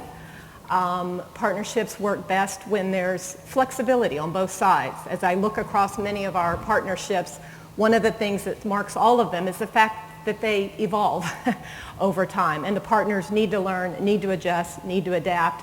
If one is overly rigid, the partnership does tend to bog down. So I think the U.S. government is a tremendous partner. It shows tremendous leadership, but I would say those two things are particularly important to keep in Oliver, mind. what matters most in these partnerships? I'd echo that, and I'd add it's about very clear goals up and down the organisation. So if I talk about the TV Whitespace example that we've been working on with USAID, the Global Broadband Initiative that are part of USAID have very clear goals around broadband deployment, internet availability, what that does for the world, and that aligns 100% to what we're trying to achieve as an industry. And that allows us to partner very effectively together. So clarity, expectations. I would say, I bet the U.S. government, for whatever flaws we could identify, is probably better than any other government at nurturing public-private conversations in the development context. Yes. My sense is the U.S. government does pretty well at it. I've got to be very careful. Jump in very specifically. Yes, go ahead. You know, I know some in this room may disagree with me, but we had some very disappointing action on Friday when food aid reform got voted down. And to me, that would be some of the fundamental change that we need for the private sector to work better with government, is maybe some development in thinking, development in policy that would free the hands of some of the folks in the agencies to work more closely and more effectively with the private sector in doing development around the world. We need those kids from Bill's class to come to Washington and talk a little common sense. Let's go to the middle aisle. My name is Amy Kokenauer. I'm with NCBA CLUSA, and I really appreciate the level of thoughtfulness that we're in this conversation, so thank you. Carl, I really loved what you said about process innovation, and I'd love to hear your ideas about how do we market that longer term, you know, the process, the longer term sort of unsexy part of sustainability, and I'd love to hear some inputs also from our private sector partners. How do we market that? Yeah. I think that's a good question, and I would defer to my more learned colleagues here. But you know, the private sector does this. The private sector, I have to assume, is thrilled when there's a sort of 2% increase in efficiency in the global supply chain that affects you. I mean, these are huge market-moving initiatives, and even though it is oftentimes not flashy or unsexy, this is really important blocking and tackling work to improve the cost effectiveness and efficiency of what we're doing to save people's lives around the world. We can learn a lot from the private sector. I open with this comment of, for partnerships to work correctly, for the smart power idea to work effectively, you've got to look very carefully at where the innovations are coming from that are really going to have a positive effect on what the final outcome is that you're trying to build. In our case, TV Whitespace Wi-Fi, FCC, and the innovation they have around just radio spectrum policy. It's probably not exciting, but it's able to change the world in the way that we connect the world together. I'm afraid we have time for just one more question. Let me make yours the last. Go ahead. Thank you. My name is Malcolm Clyburn, and my question is for Mr. Walsh. How does DSM go about identifying those new markets that you say you do your business in? And to add to that, how could you get other corporate contemporaries more interested in investing in those markets that might be seen dangerous? Yeah, well, we look for places where there's a need that we can fill. I mean, it's no different than, you know, basic business. You find a need and you fill it. And there are parts of the developing world that have a chronic need for nutritional fortification, supplementation, and you know, through the WHO, through the UN, they help us find these places. And then we work with local partners, be it TechnoServe or be it through the World Food Program, to find the best path to deliver the knowledge and the materials that we have. You know, so in certain parts of the world, and I'll give some very specific examples quickly because I don't really have much time. You know, in Southeast Asia, the staple food crop is rice. So we're not going to use mixed meat sachets to deliver micronutrients necessarily in Southeast Asia. What we do is we come up with a new way to make a rice kernel through extrusion that includes all the vitamins and minerals, and you blend it with the rest of the rice. You know, it's finding that need and then using our technology, our innovation, to fill it. All right, we started with a game show motif, and we're going to end it that way. Time now for the lightning round. All right? So you got to be fast because the clock is quickly ticking down on us. In fact, it's ticked down on us. But we've been talking about some of the innovations that you've identified in smart power innovations and public-private partnerships to date. I want you to each, in the lightning round, indicate an innovation you would like to see, something that hasn't happened yet that you think should happen or can happen to bring what you've started, what everybody in this room wants, to scale. All right? So sort of an innovation of the future. And I'm not talking about the colony on Mars. We won't go quite that far yet. So keep us down here on Earth in the developing world where smart power actually matters. Innovations you're looking for. Mr. Ambassador, we'll start with you. I would say improvements in contraception technology so that we can more easily access those who want it and need it, and an embrace of the global business model that the private sector uses to deliver value even in the development and developing context. Global network. Oliver Bell. I'll talk about two things. Dr. Kim, I think very valuably talked about the importance of power and energy. There's a lot of work to be done in that space. Batteries, solar, getting power out to rural areas all over the world. So I think there's a lot of innovation that will come there in the next 5 to 10 years. Innovation in energy and then distributing that. Innovation, energy, and distribution. And then the second one is continued work around computing and making computers more available in terms of size, price, interface for areas that just can't be touched today. Geraldine Ritter. I would say a greater focus on collaboration, not just with the public sector in developing countries, but with the for-profit private sector in developing countries. I think there's a lot of potential in terms of sustainability, in terms of those kinds of collaborations that has not been fully explored. You. A general acceptance across all stakeholder communities that doing well and doing good are not mutually exclusive. And then very specifically, some real genuine work on warm water aquaculture. Terrific. Well, I think it's been a very interesting conversation. Just a quick note before I thank our panelists, and you can give them a round of applause to show your appreciation. At the close of this session, you're going to take a little break and all, but we'd like to make a pitch for you to be back in your seats promptly at 3:45 to hear about the President's trip to Africa. I think he'll be here to, somebody else will be here to explain that to you. But you won't want to miss it, so be in your seats at 3:45. Please join me in thanking our group here today for a very insightful and interesting conversation. Thanks to you all. Thank you. Terrific.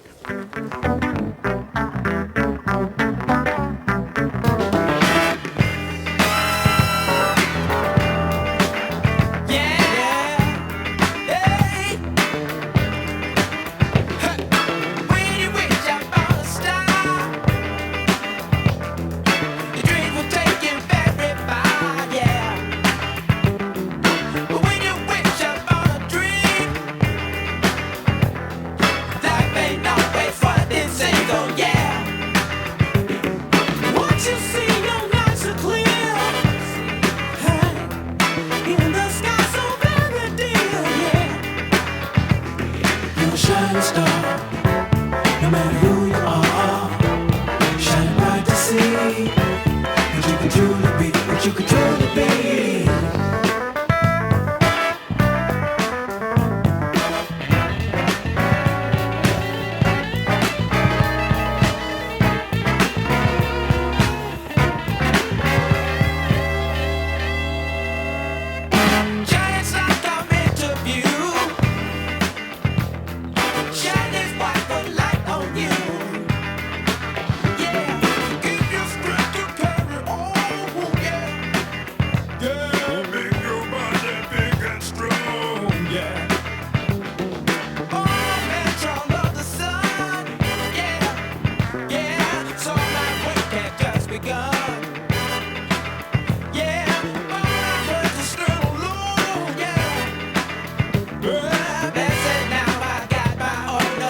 shining star for you to see what your life can truly be.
California, epic recording artist, Tower of Power. Yeah, yeah, yeah, yeah. Come on, hit it. Give me more. Check it. There's all kind of music everywhere you go. Some folks like it fast, some like it slow, some like it hot, some like it blue, some folks like it old, and some like it new. Now I'm not knocking punchy, and I'm not rapping rap. The big band swing just ain't my thing, and alternative ain't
Oakland. Give me some of that old Oakland style soul Rocco.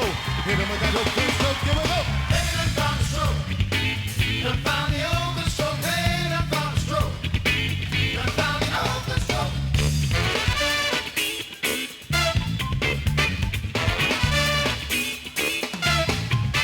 Soul! With the capital S. Come on, you got to have that soul. With the capital S. Come on, feel it in your ooh. Capital S. Come on, you got to have that. You need to feel that. It's in your body. Got to have it, yeah. With a capital S. Yeah, that's what I like. Sweet soul music. Yes, we like that the best.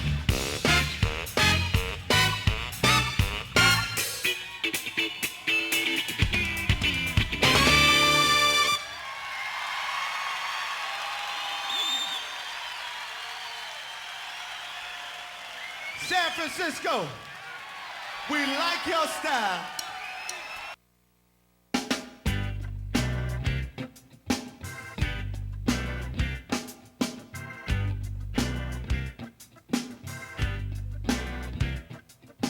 Greedy, everybody's getting greedy every day.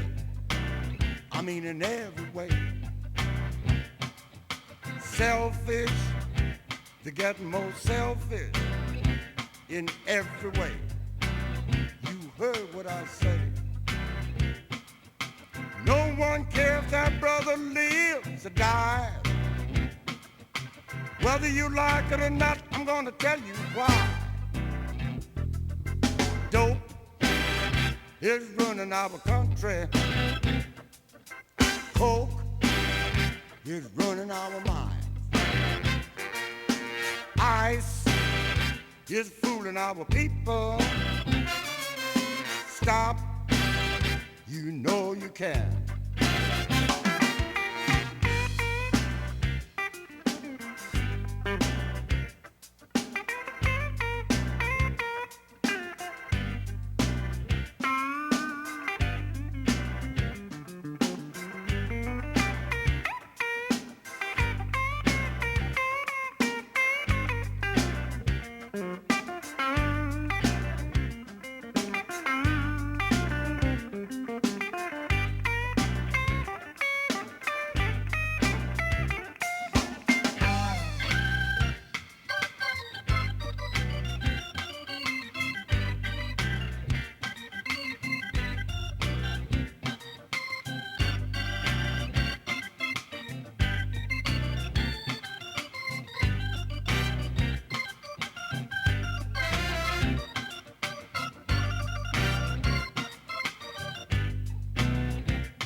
Stealing is getting much worse in every way.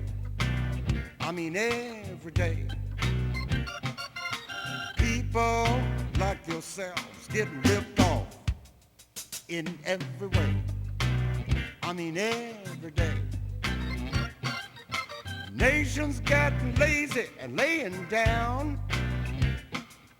If you don't believe what I'm telling you, just look around. Dope is running our country. Coke is ruining our mind. Crack is killing our children. Stop, you know you can. Stop.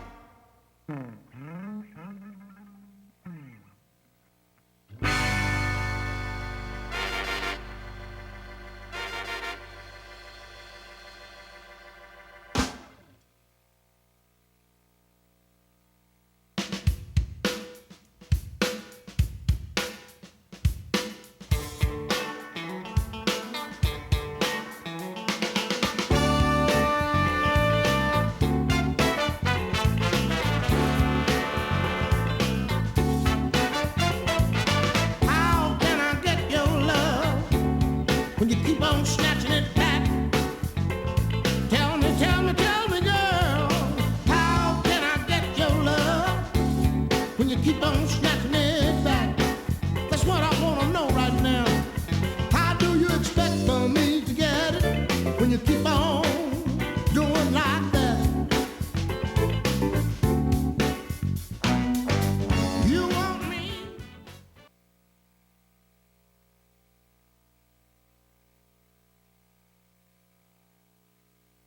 Ladies and gentlemen, please take your seats. Our program will resume momentarily.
Ladies and gentlemen, please take your seats. Our program is about to begin.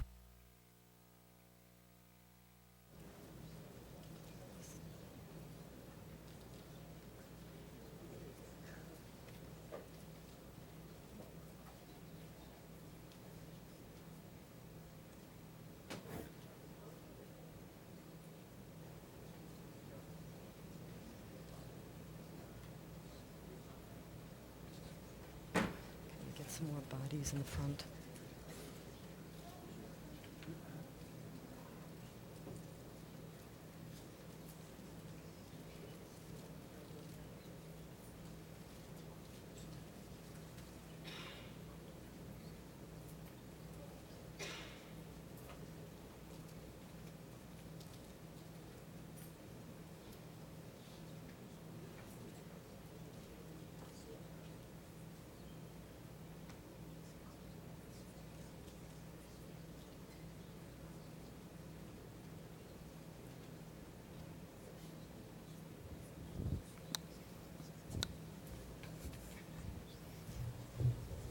Welcome back, and everybody, if you want to come on up, there's plenty of seats up in the front, and we're delighted to continue our program, and I invite you to take a look at our next Innovation in Smart Power video.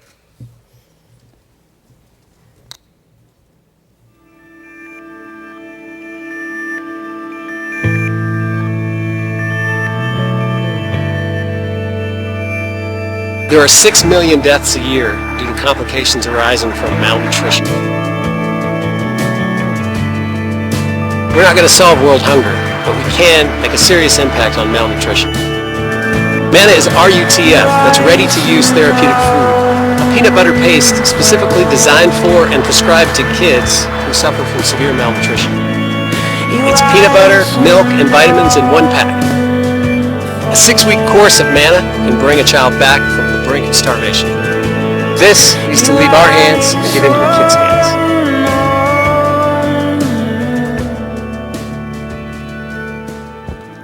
Ladies and gentlemen, welcome Mark Moore, who is the CEO of Manna Nutrition.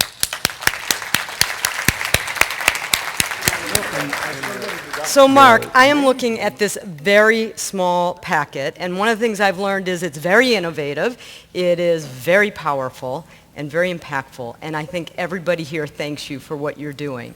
But I also learned something from meeting you, which is that you started this, and this actually germinated from your time as a staffer on Capitol Hill. True? That is true. I lived for 10 years in Africa, and left Africa, went to grad school here in DC, and like so many other people who wander around, ended up on the Hill. And I was an Africa specialist on the Hill for Senator Landrieu, and UNICEF came through, stumping, talking about how great this stuff was, and that's how it all began. That's when I first heard about it. You quit your job, you start Manna. That is quite a leap of faith, and I think all of us would wonder, some of us Capitol Hill staffers in this room, was it worth it? Well, I don't know if my wife is watching this, so she can see whether it's worth it or not, but yeah, definitely. It really made it worth it just recently. So we didn't invent this idea. This idea was started by Doctors Without Borders. Nutritionists made this stuff up. There's a big French company that makes this stuff, RUTF. But there wasn't an American company that was really making it on a large scale and thinking about it holistically to try to encourage people making it in country. So in theater in a place like Sudan or in a place like Kenya. And so we wanted to support that. So we started with our factory. And just this past, about 6 weeks ago, I got to go to Malawi and went out into a village with a team from World Vision and actually held this child who had been saved by RUTF. And the child's name was Miracle. We didn't make that up. It was pretty perfect. That's fabulous.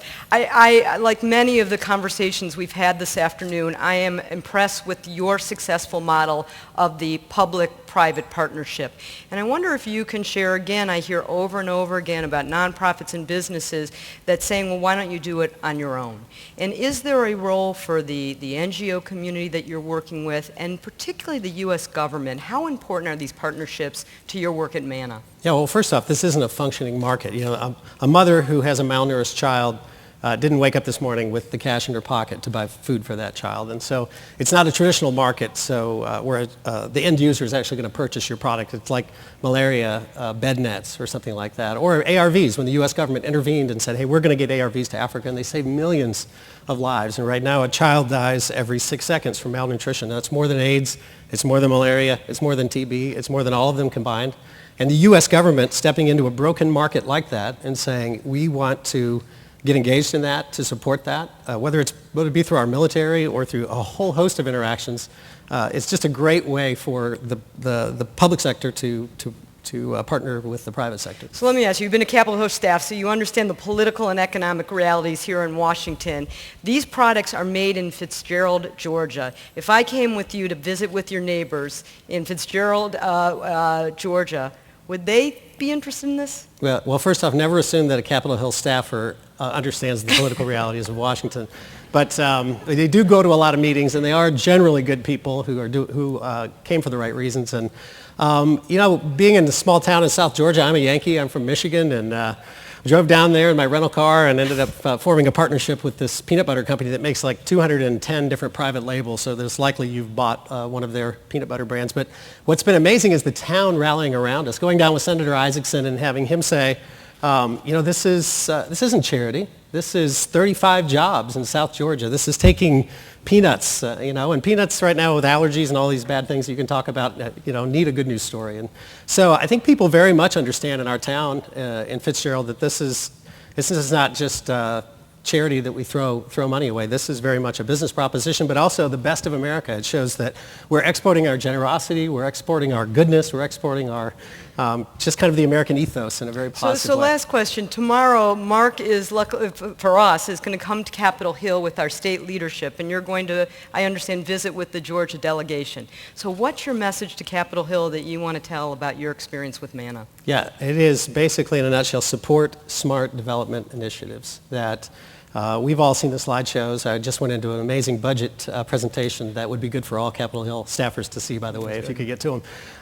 Just that such a small fraction of what we spend as a people goes towards this. And the turn of phrase smart power, which is new to most people, power, I think if you look at the dictionary, is the ability to get someone to do what you want them to do because they have to. And authority is the ability, at least in some definitions, to get someone to do what you want them to do because they want to. And this type of initiative and creative development initiatives that are smart spends are the things that use American authority, that get people to do what we would like to see them do because they want to, as opposed to because they feel like they have to. Well, I'm going to look forward to going with you on Capitol Hill visits tomorrow, but all of us, please join me in thanking Mark for this fabulous product and work. Thank you. Appreciate it. And now join me in welcoming for our next keynote speaker introduction, a longtime board member of the U.S. Global Leadership Coalition, Nancy Schlegel, who is Lockheed Martin's Vice President for Washington International Business Development. Nancy.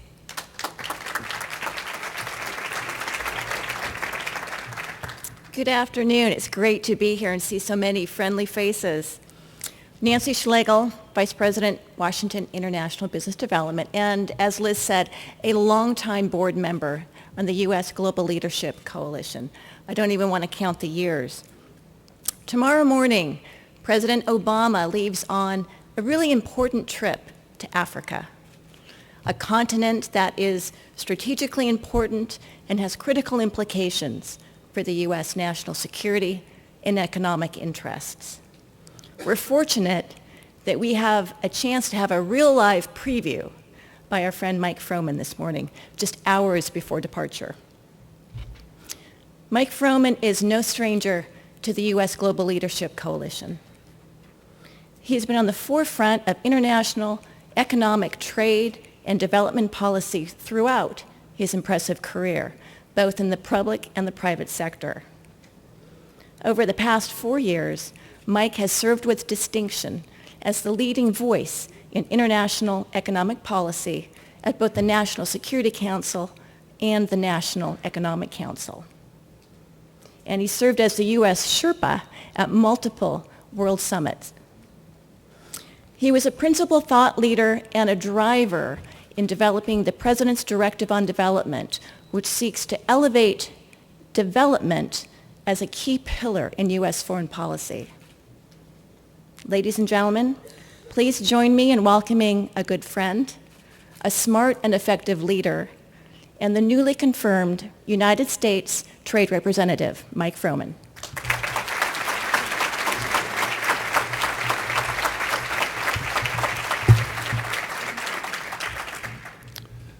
Well, good afternoon, and thanks for having me here, and thanks for all the work that you do as this coalition. This is one of the most effective coalitions of any sort in Washington, and the fact that it is so diverse and represents so many different interests and brings together people who appreciate the importance of development from so many different perspectives makes it all the more powerful.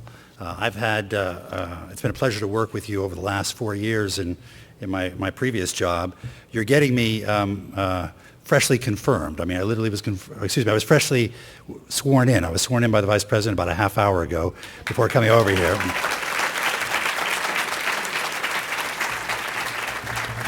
And I think it's important and noteworthy that I wanted to make the first public appearance I had as USTR about development policy. Because in my view, and more importantly, in President Obama's view, trade and investment are a key part of our overall development policy. As he has said multiple times, to achieve sustainable development, we need trade, not just aid. We need investment, not just assistance. Now, tomorrow, President Obama will go to Africa, and I want to take this opportunity to talk a little bit about his trip, how it fits into our broader development agenda, and our larger economic agenda, including promoting growth and jobs here at home. We all know the good news.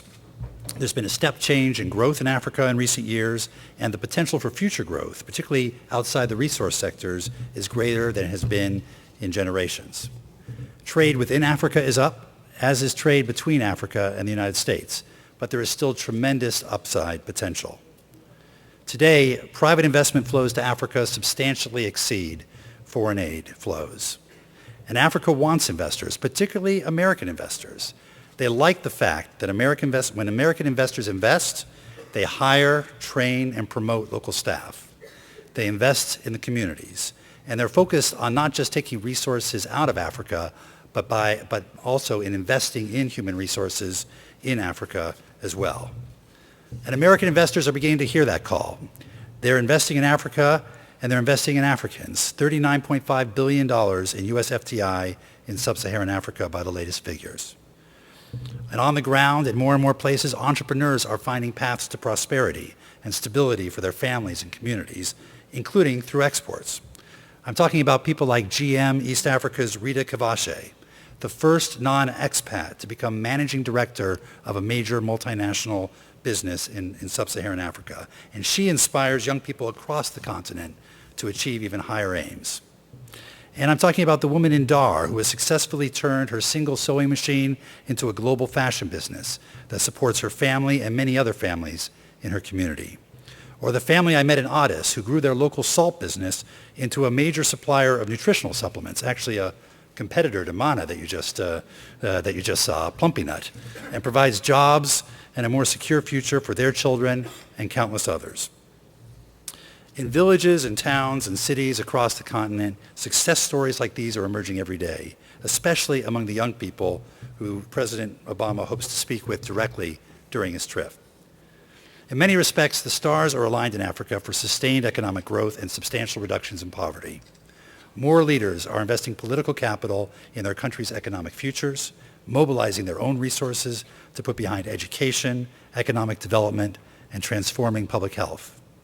Investors, foreign and domestic, are showing more interest in putting capital to work as the enabling environment improves. And there's renewed and serious focus on regional integration and expanding intra-regional trade to speed trade flows to, from, and within Africa. In fact, there's increased consideration of linking the existing free trade areas into a tripartite or continent-wide free trade area, creating larger markets with economies of scale that can improve Africa's global competitiveness.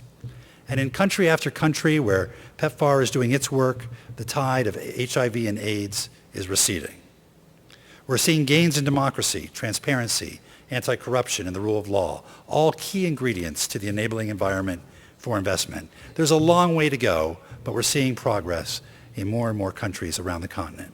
Indeed, much of what the President will be doing on this trip, from meeting with jurists about the rule of law and governance, to conferring with leaders about some of Africa's key security challenges, is tied back to trade and investment as key drivers of Africa's economic growth story, and how it helps not only Africans, especially the continent's surging young population, but also creates jobs and exports and growth back here in the United States.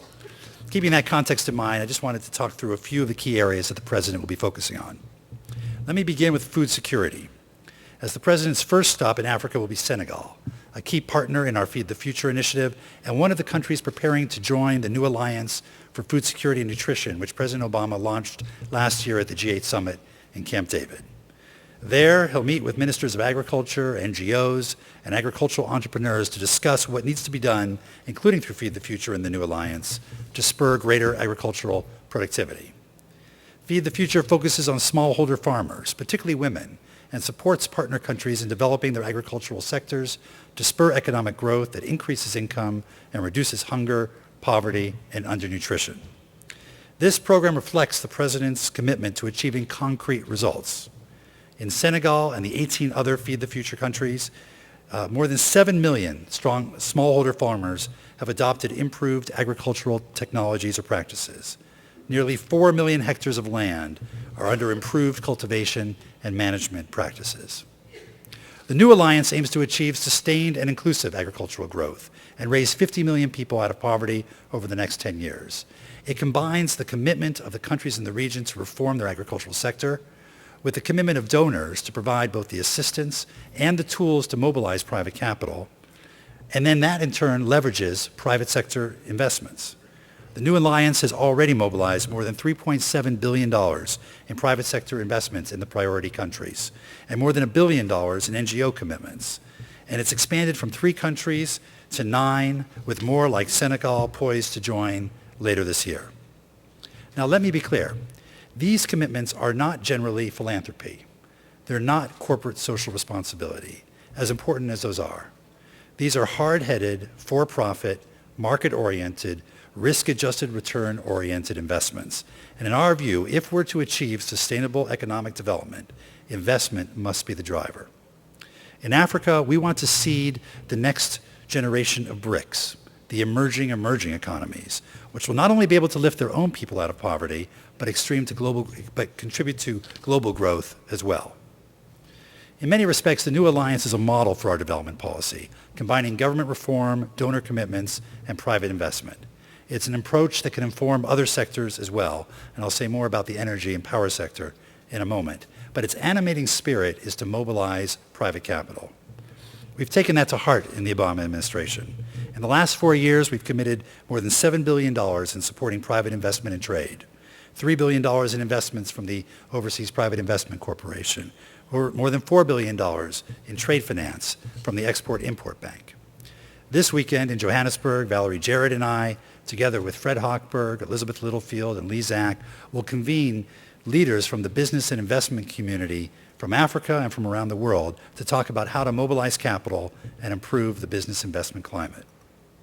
And building on this meeting and his meetings in Senegal, the President will convene a CEO roundtable in Dar es Salaam and give a major speech to a business forum on how trade and investment fits into our overall development and into Africa's rise. In Tanzania, the President will outline the administration's comprehensive strategy to promote trade and investment between Africa and the United States. The East Africa Community will be the preliminary focus of this strategy, but we will seek to work with the other regional organizations as well, and ultimately to support their efforts to create a continent-wide market. Right now, red tape, roadblocks, and redundant border procedures create lengthy transit times, which can cause trade within Africa and between Africa and the rest of the world to be highly uncompetitive. To compete globally and to grow through trade, African countries need to work together and with their international trading partners to break down barriers to the free flow of goods and services. Now, the EAC has already made the difficult decision to create a customs union. Now comes the implementation. Under our strategy, we will work to help integrate the EAC market, moving towards single border crossings, harmonized customs systems, better border infrastructure. Because having access to markets is of little value if you can't get your products there on a competitive basis. We'll work to increase EAC competitiveness, including by providing targeted technical assistance and capacity building at the local level, and we'll transform our trade hubs into trade and investment centers to provide information, advisory services, and tools to encourage investment and two-way trade. As Africa becomes a more attractive market, we expect to increase our exports and the jobs associated with them at home. And when we think strategically about development policy, we look for force multipliers, cost-effective initiatives that can have an outsized impact on economic growth. Clearly, trade and investment are force multipliers. So too is access to power. Right now, more than 2/3 of the population of sub-Saharan Africa is without reliable access to electricity, and more than 85% of the rural population lacks access. And yet, the region is discovering vast reserves of oil and natural gas, as well as the significant potential to develop clean geothermal, hydro, wind, and solar energy. Imagine the impact that widely available power would have on education, for children to be able to read at night, on health, for caregivers to be able to refrigerate vaccines, and on productivity if farmers can charge their cell phones and get real-time access to market prices for commodities. While in Tanzania, the President will visit the Ubungo power plant, and there he'll discuss our efforts to work with these African governments that are willing and ready to make reforms in their energy sector to attract private investment and to ensure that their energy resources are developed in a responsible and effective manner. This isn't just about big power plants. It's about innovative ways to deliver power through mini-grid and off-grid solutions as well. Because as with trade, this is a sector that links Africa's economic fortunes with our own. There are U.S. companies poised to help Africa develop its energy resources responsibly, to build their power plants, to sell them turbines and other equipment, promoting jobs, exports, and growth here at home. This is a win-win situation for all involved. 2 generations ago, the United States made rural electrification a priority and helped to power the growth and development of communities across our country. Today, America can help Africa seize the energy potential of the 21st century and beyond. Finally, any discussion of U.S.-Africa trade has to be grounded in the African Growth and Opportunity Act, or AGOA. AGOA is the centerpiece of our trade policy with sub-Saharan Africa. It reflects both Congress's critical role in formulating U.S.-Africa trade policy, as well as the value we all place on strong economic relations with our African trading partners. Since its inception in 2001, we've seen a 3-fold increase in non-oil exports from beneficiary countries to the United States. Those exports are estimated to have created as many as 1.3 million jobs in Africa. And more broadly, AGOA has enhanced African economic growth and stability, improved the business environment to the benefit of both African and U.S. firms and investors. Yet, we know there is much more that we can do to build on AGOA.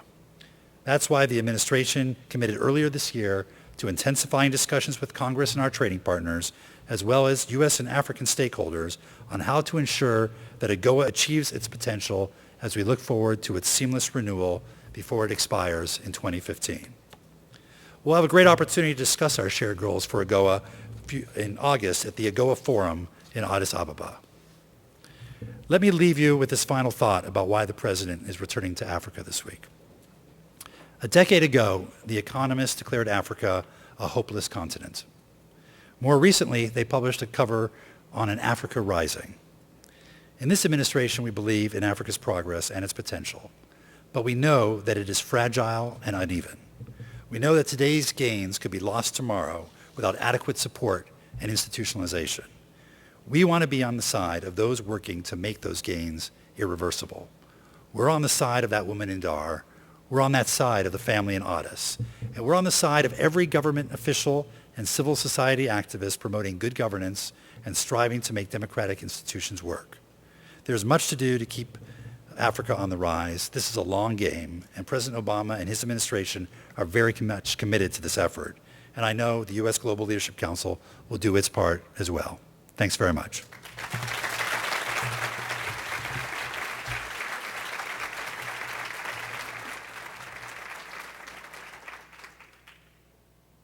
Please welcome from the USGLC Board of Directors, Sherry Weston.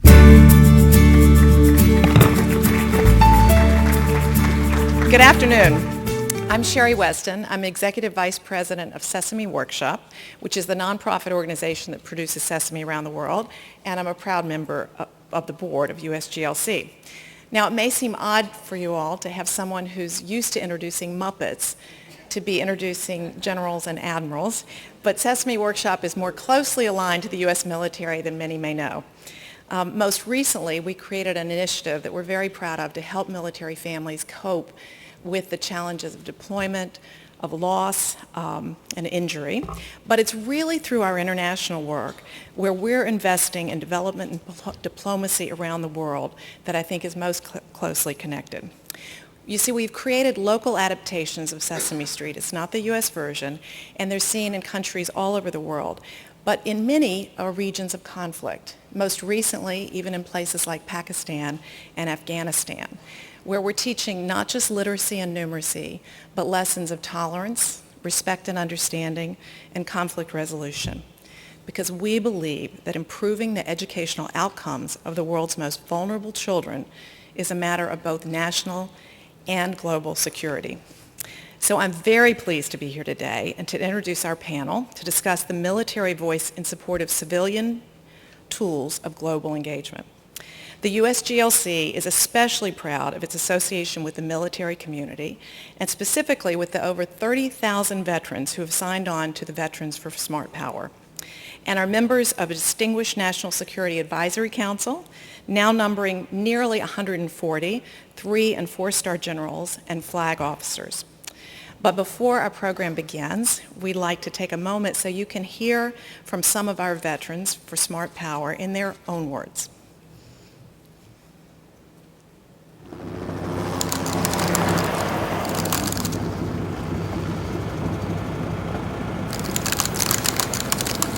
Terrorist leader killed in drone attack. IED explodes in crowded market. Insurgent base hit and raid.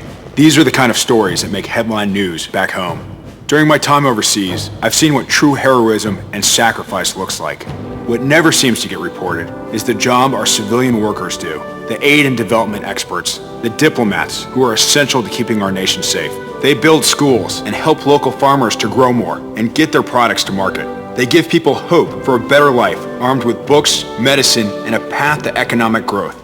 My grandparents' generation rebuilt Europe in the wake of World War II.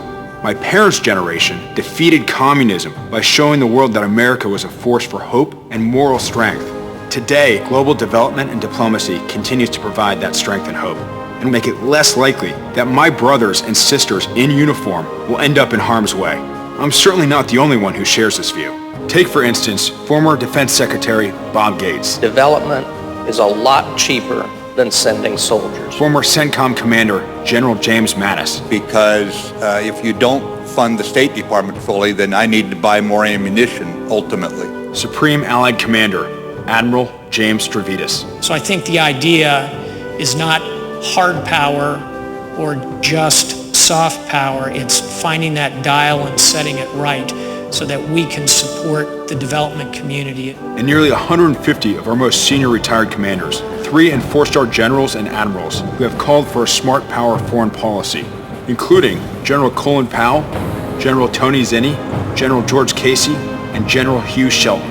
I'm proud to have served my country in uniform for the last 7 years, and I know today it takes more than our military to keep America safe. There are many battles that never need to be fought, and our civilian counterparts, the development experts and diplomats who fight poverty and stabilize states, are working tirelessly to prevent those conflicts from ever happening. I'm Peter Dixon. I served as an officer in the United States Marine Corps in both Afghanistan and Iraq, and I'm a veteran for Smart Power. Join me in ensuring that we have all the tools of our national security, working to keep America safe and strong. It's not just the right thing to do. It's the smart thing to do.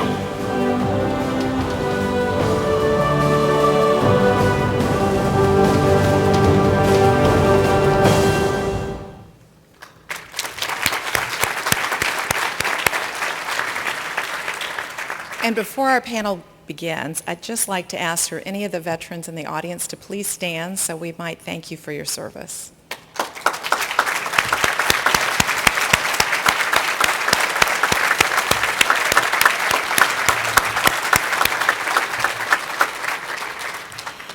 It's now my distinct privilege to introduce our highly decorated panel of military leaders. First, we have retired General John Craddock, who has twice served as a combatant commander as the commander of the U.S. European Command and as commander of the U.S. Southern Command. We have retired Lieutenant General Kip Ward, who served as the first commander of U.S. Africa Command and previously was deputy commander of the U.S. European Command.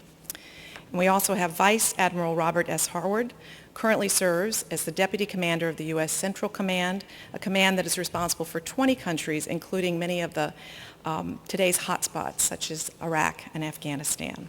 And finally, we're joined by K.T. McFarland, our moderator, who is known as one of the most thoughtful analysts on national security issues in the country. Having served on both the National Security Council and at the Department of Defense, she regularly appears now on Fox News and Fox Business News, and we are very fortunate to have her with us. So with that, if you all come up, we look forward to it.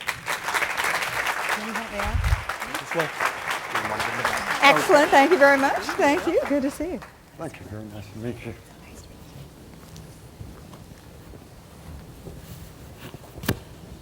Okay. That's me. Now, you don't realize what an amazing opportunity you have.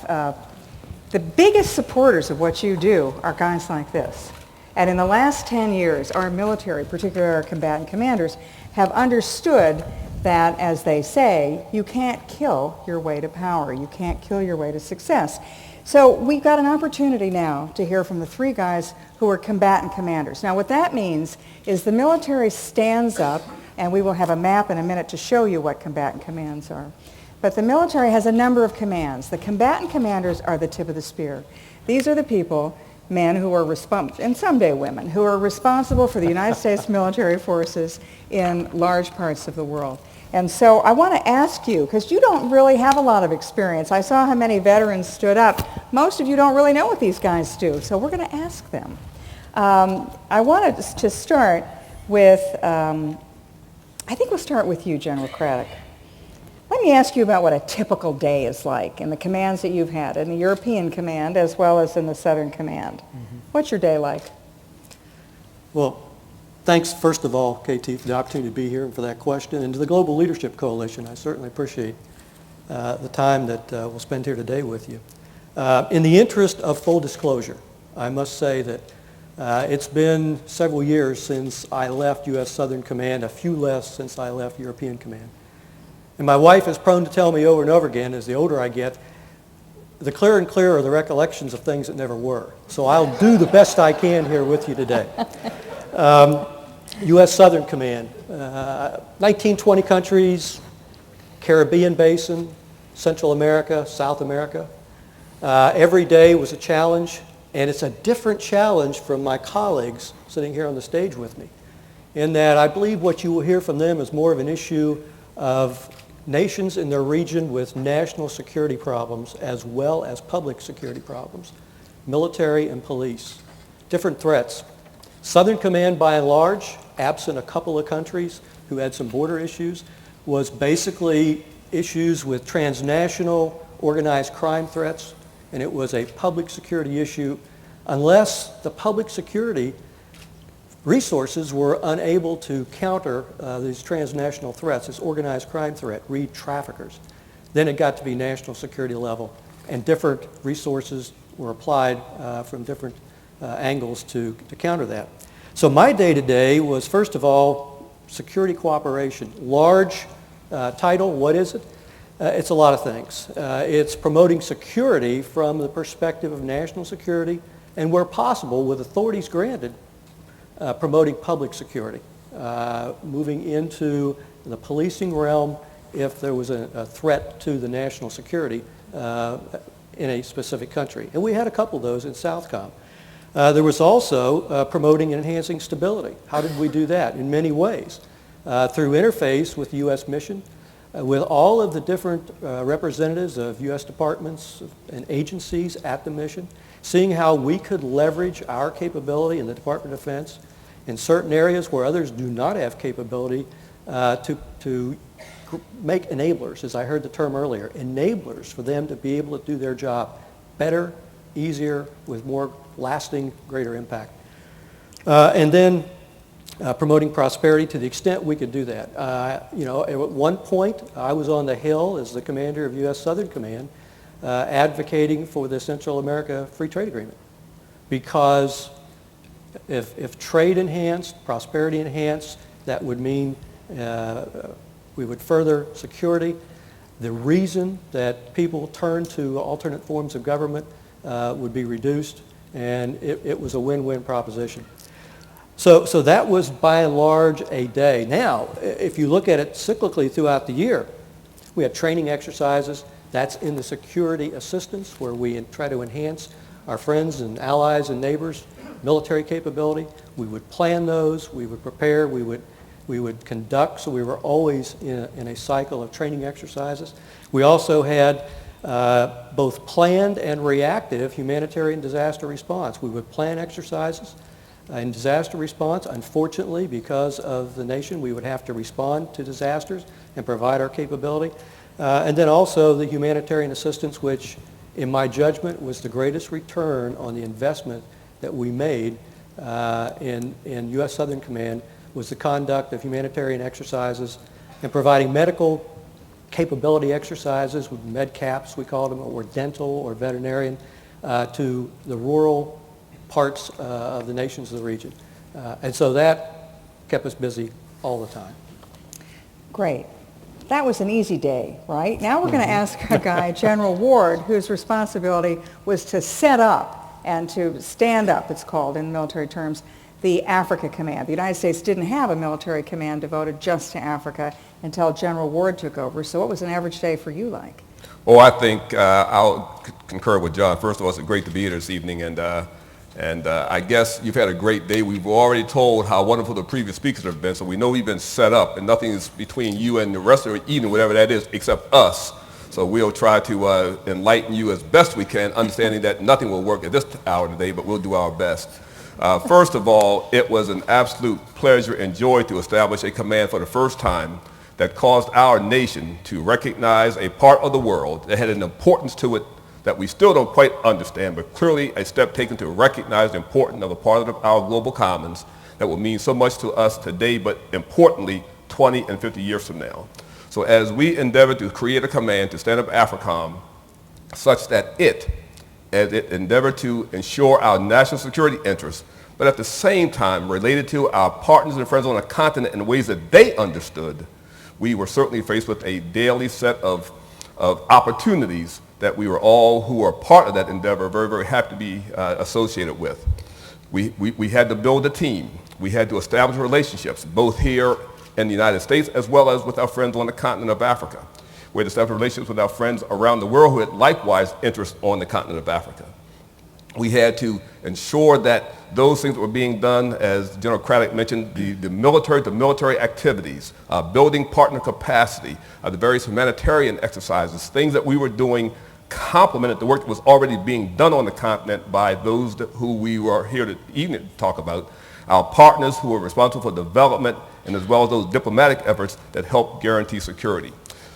It was no day that was a typical day. This was a dynamic environment as we looked at what we were doing from our counter-terror role, because clearly on the continent that was a part of our mission set, how we dealt with counter-terror activities, such that they were in fact complementing the things that we were trying to do insofar as our other activities were concerned.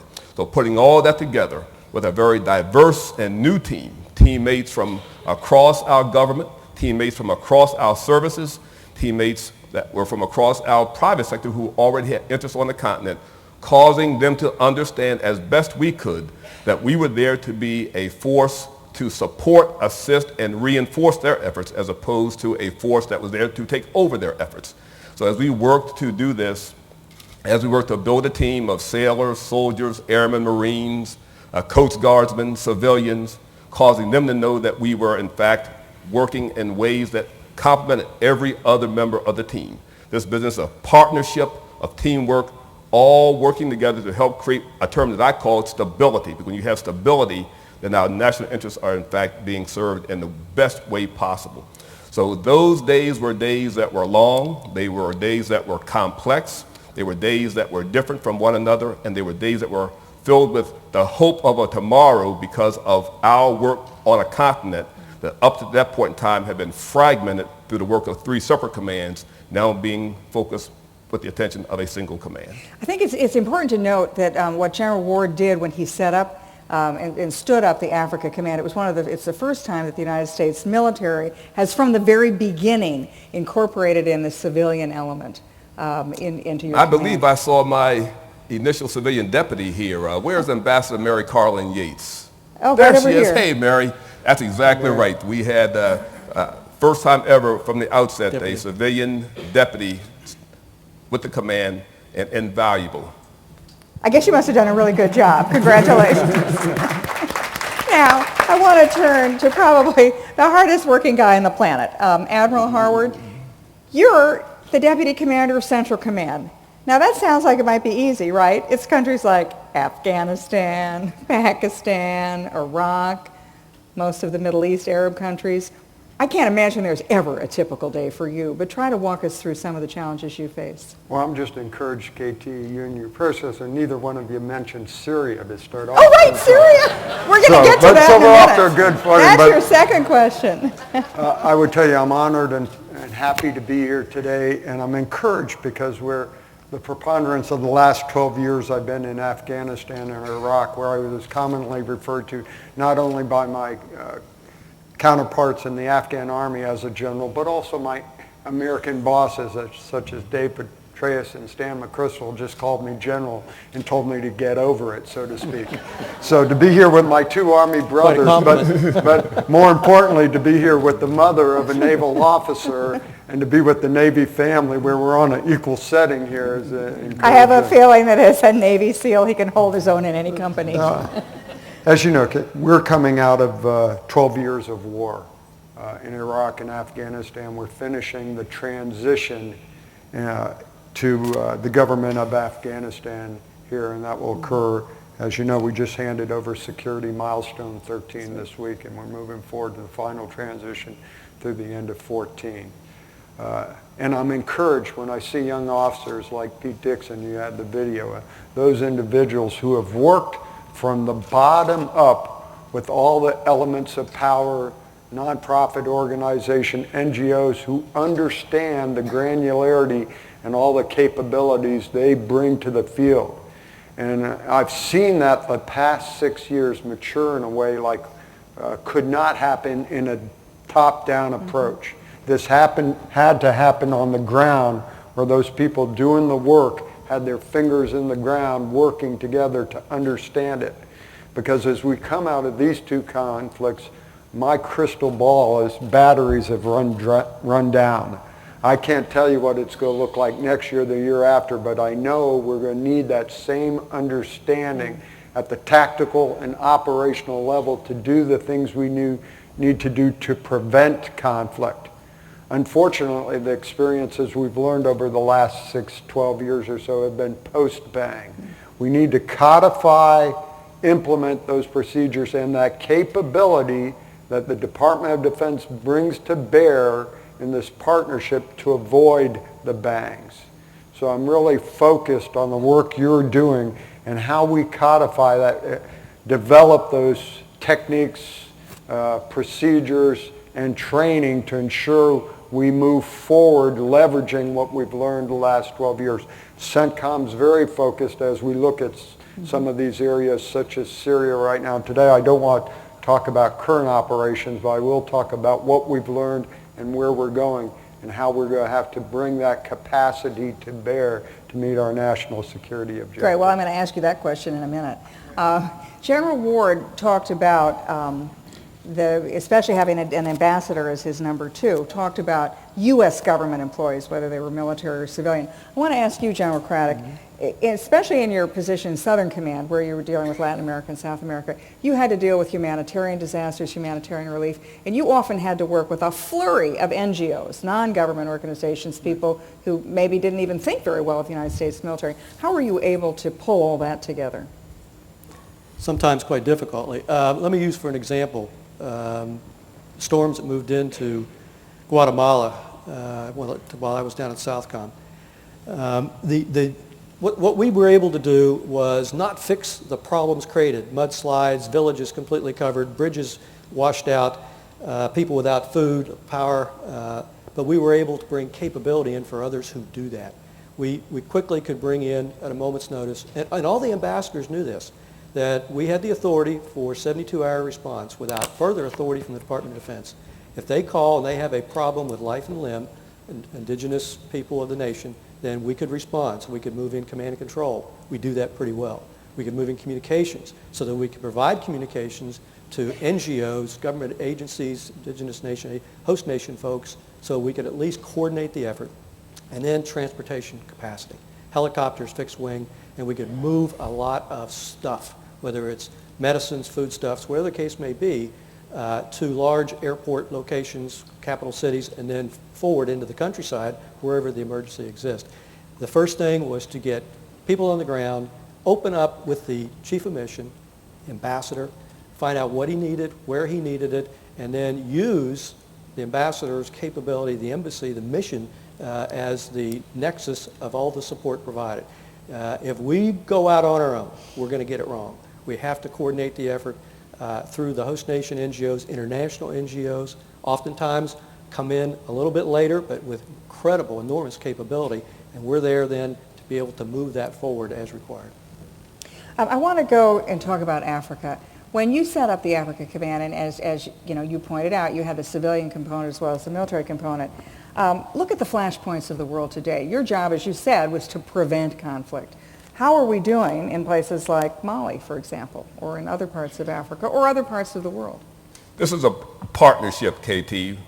The command, as is reflective of those on many of the combatant commands, works in conjunction with partners, as John mentioned. We work closely with our ambassadors on the continent. We work closely with the departments in the state. In my case, there were two, Near East as well as the Africa Bureau, to look at how our policy has been stated for a region. And the region is important. It's not just a country. Africa, a continent of now today 54 nations, including the Island nations. They're all different, complex. The regions are different. So as we work with the various embassies, the African bureaus, as well as the Near East Bureau, our main endeavor was to cause what we did, those things that we brought, our capabilities, as you've heard a bit of those, to complement, to support. My motto was, we will add value and do no harm. And the first key was understanding, building relationships, understanding, as I said, from someone else's point of view, getting out of our foxhole, going downrange, looking back at what we were doing, and how does this fit with the overall set.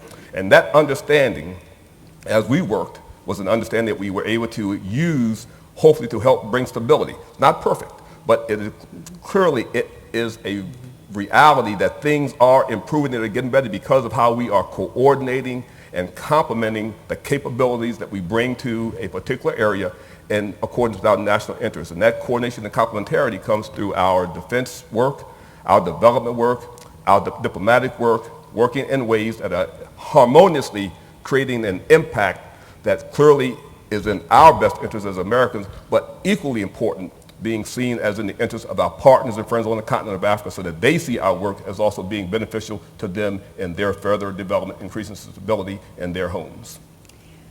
Let me turn to the man who's now actually right on the front lines. Admiral, I was struck by what you said a few minutes ago, that there are lessons learned. after Vietnam, we unlearned a lot of lessons. As you said, we've spent 12 years at war, and we have learned, and often the hard way, some important aspects that we need to carry forward. I always think about that last scene in Charlie Wilson's War, where the United States, in conjunction with our allies in Afghanistan, had helped defeat the Soviet Union, and the effort is tried to make on Capitol Hill, and Gus is saying, but we need aid for schools, we need humanitarian assistance, and Congress just doesn't. And you're left with that question of what if only, maybe things would have been different. Can you talk about the challenges and how you plan to make sure that the United States military doesn't forget those lessons that we've learned? Yeah, that's a great question, and it's not just our effort.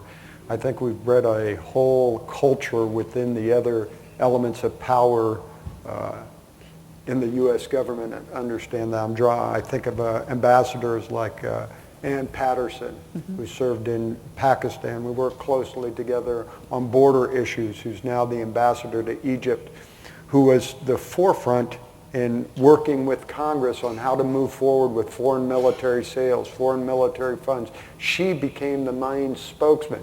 And when she went to the Hill, she called me, Bob, come up here and help me explain this. But it wasn't DOD pushing that agenda, traditionally a DOD, but the ambassadors. So these ambassadors and the country teams understand this as well. And as you know, we do not conduct any operations in a country without the approval and understanding of that chief of mission and that country team. And so that's built a culture that I think is going to permeate for years to come. Those individuals who served at those PRTs in Afghanistan. You have to explain in English, what is a PRT? The Provincial Reconstruction Teams, where they integrated all the elements of power together at the tactical level to bring in military engineers who could plan a work, contract with foreign governments to pay for the funding, NGOs who would coordinate with the local villages to bring these services online. So those tactical level officers who will make careers and grow, I think they'll take with it. We therefore then need to inculcate that into our doctrine, our training, our techniques, and you're starting to see that happen.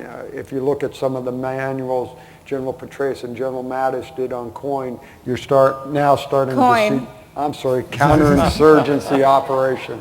I'm sorry, KT, excuse me. I'm here to keep you honest. And you're seeing now that permeate out into our training standards at the tactical levels and those understanding, so that when that young captain is going through his qualification course on how to deal with a village, he knows and understands, ooh, this is how I reach out to USAID. This is how I coordinate with the embassy.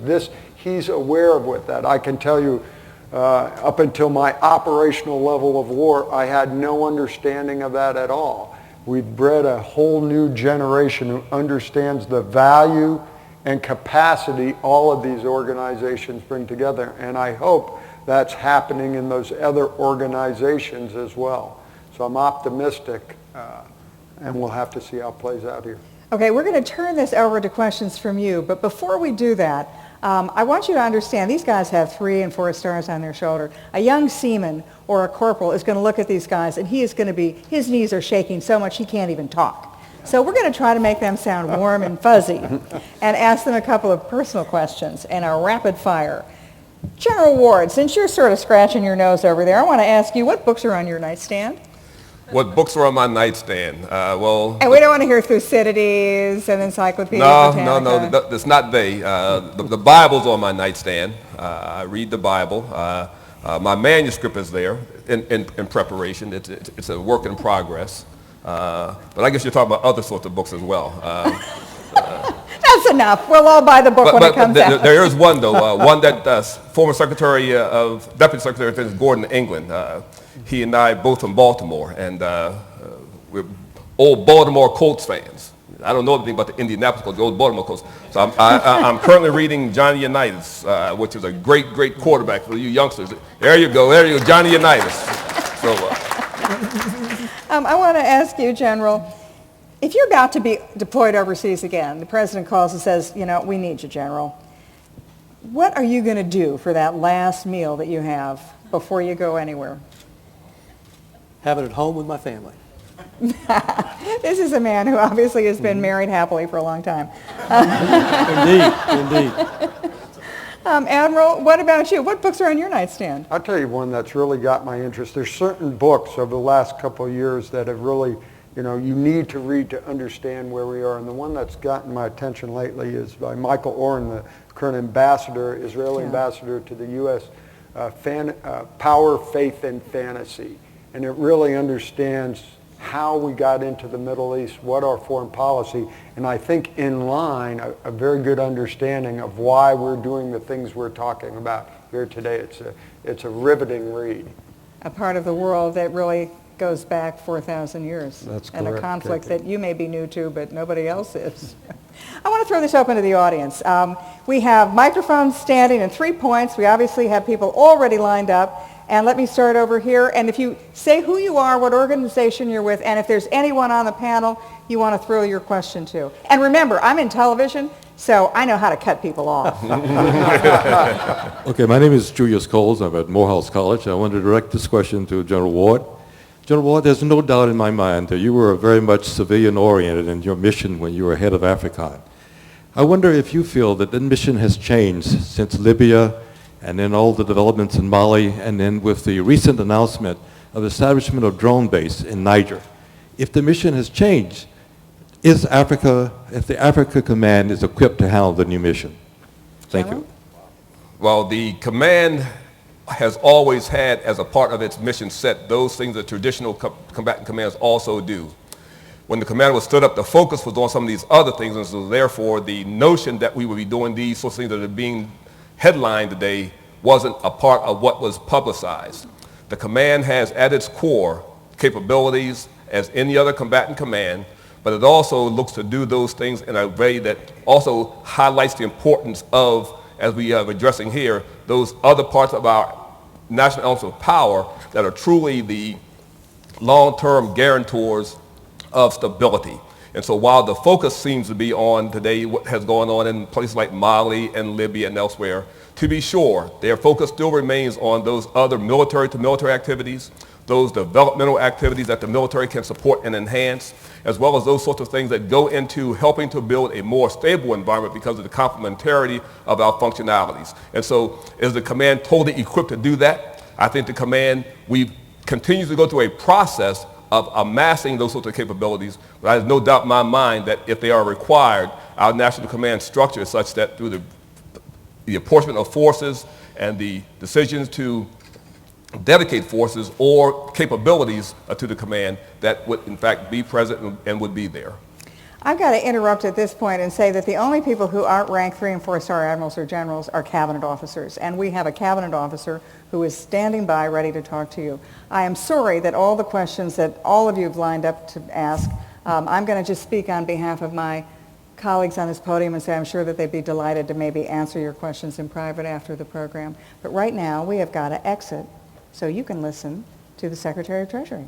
Thanks so much for all your patience and cooperation. Thank you. And gentlemen, thank you. Thank you. Thank you. They are fabulous. Thank you, gentlemen. So while we're setting up here, I have one thing I want to do before we introduce our last innovation. Everybody, when you walked in, you got a card. Now, it is baseball season, and in my house, that is a big deal. And I am married to a Bruins fan, and I grew up as a Hawks fan, so we can talk again this morning. But here's what I need you to do.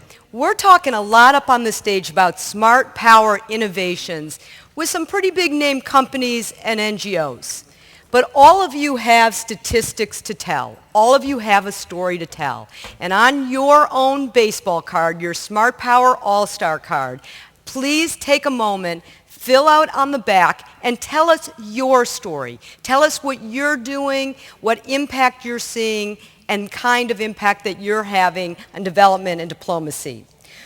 While you can drop these off right when you walk outside. And with that, I invite you to take a look at the very last of our innovation videos. Thank you.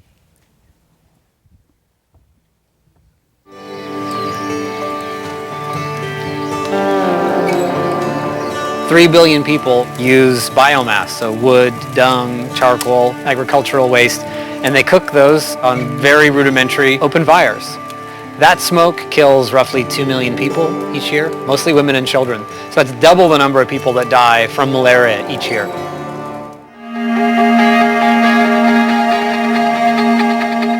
By manufacturing 3 million cook stoves in Africa, we're going to save thousands of lives, more than 100 million trees. We're going to create local viable jobs, and we're going to reduce indoor air pollution for millions of women. It's an incredible opportunity. We hope you join us. Ladies and gentlemen, meet Peter Scott, who is the CEO and founder of Burn Design Lab. Peter, welcome. So I have been so inspired since I got to know Peter, and I learned something, a fact that he actually told me, tell me if this is true, that in Uganda there are people who have called you the Pope of cook stoves.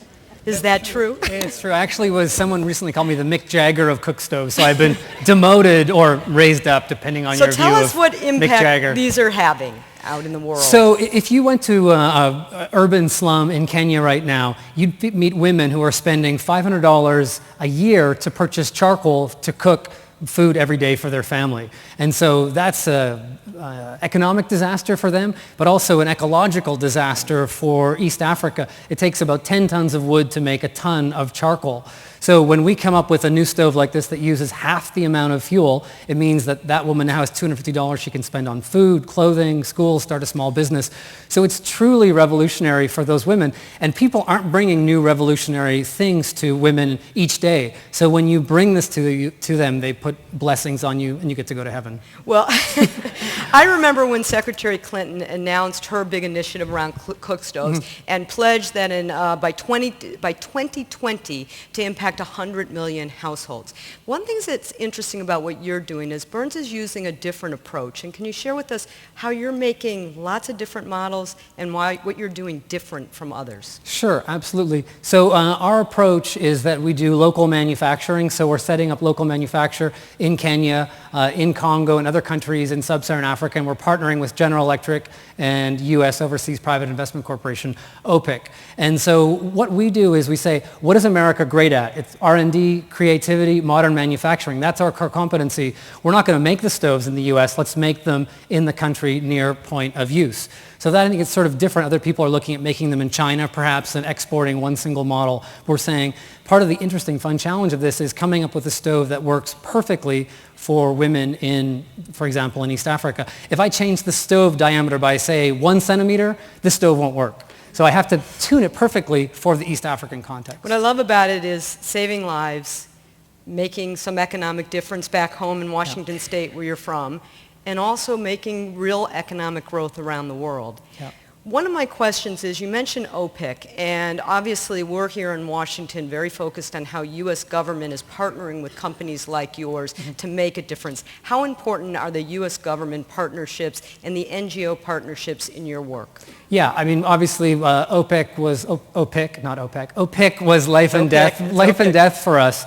So they approached us with opportunity for some debt financing and General Electric as well. So, you know, there's a huge market potential. The charcoal market in sub-Saharan Africa is something like $8 billion right now. So people like GE and OPIC recognize the potential, but it's a new market. So it's really critical for US Gov to come in early with R&D funds and also with seed funding to help kickstart these projects. I think people recognize that really the conventional charity model maybe isn't going to solve every problem. We need to look at more of an investment model, as the trade representative was talking about. And so this is a great opportunity. You don't have to donate money or just grant it. It can be used to invest in a So small real business. leveraging of our resources. Absolutely. All right, so I know you've been doing this for a couple decades of really trying to make a difference in the world. So if we were lucky enough to get you to come back 2 years from now to the USGLC stage, what do you hope that you can tell? What is the story you hope to be able to share with all of us?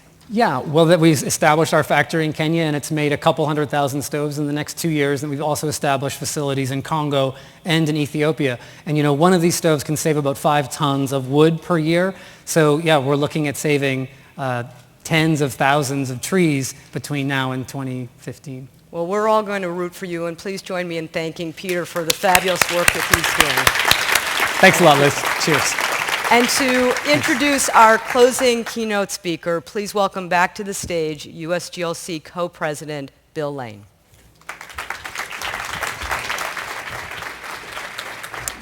Okay, this is the last speaker. This is the best speaker. This is the most important speaker. This is the speaker that we have. There's no one who's a better friend of the USGLC than Secretary Jack Lew. Let me just give you a little bit of background. He gets it. He's been an advocate of smart power for the last 10 or so years, and he's really worn a lot of different hats. He's been White House Chief of Staff. He's been Director of OMB. He's been Deputy Secretary of State for Management. He's a true advocate and supporter of global engagement. If you remember early in the administration, we had the quadrennial Diplomacy and Development Review. Jack was in charge of that. He pulled it together. And we worked closely with him, and it was announced at a USGLC event. Personally, he's a hero of mine for sort of a different reason. You see, when I grew up, I had terrible penmanship. And I always felt if you really have bad penmanship, it's going to really hold you back. But having gotten to know the Secretary of Treasury, I now know I can be Chief of Staff, I can be Chairman of OMB or Director of OMB. Heck, I can be Secretary of Treasury. What I did actually, before I came over, I went to the bank and I said, I need a brand new bill because I wanted to see if his signature was on the bill. But I understand that we still have to wait about 3 weeks before that collector's item is going to come out. So you want to be one of the very first. And when you get the dollar bill, you don't want to spend it because that's going to help with the deficit. Anyway, let me just say one thing right now. There is no better friend. There's no one that gets it better. There's no one we work better with than Secretary of Treasury Jack Lew. It is truly an honor to be able to introduce him. And let's give him a warm hand of applause.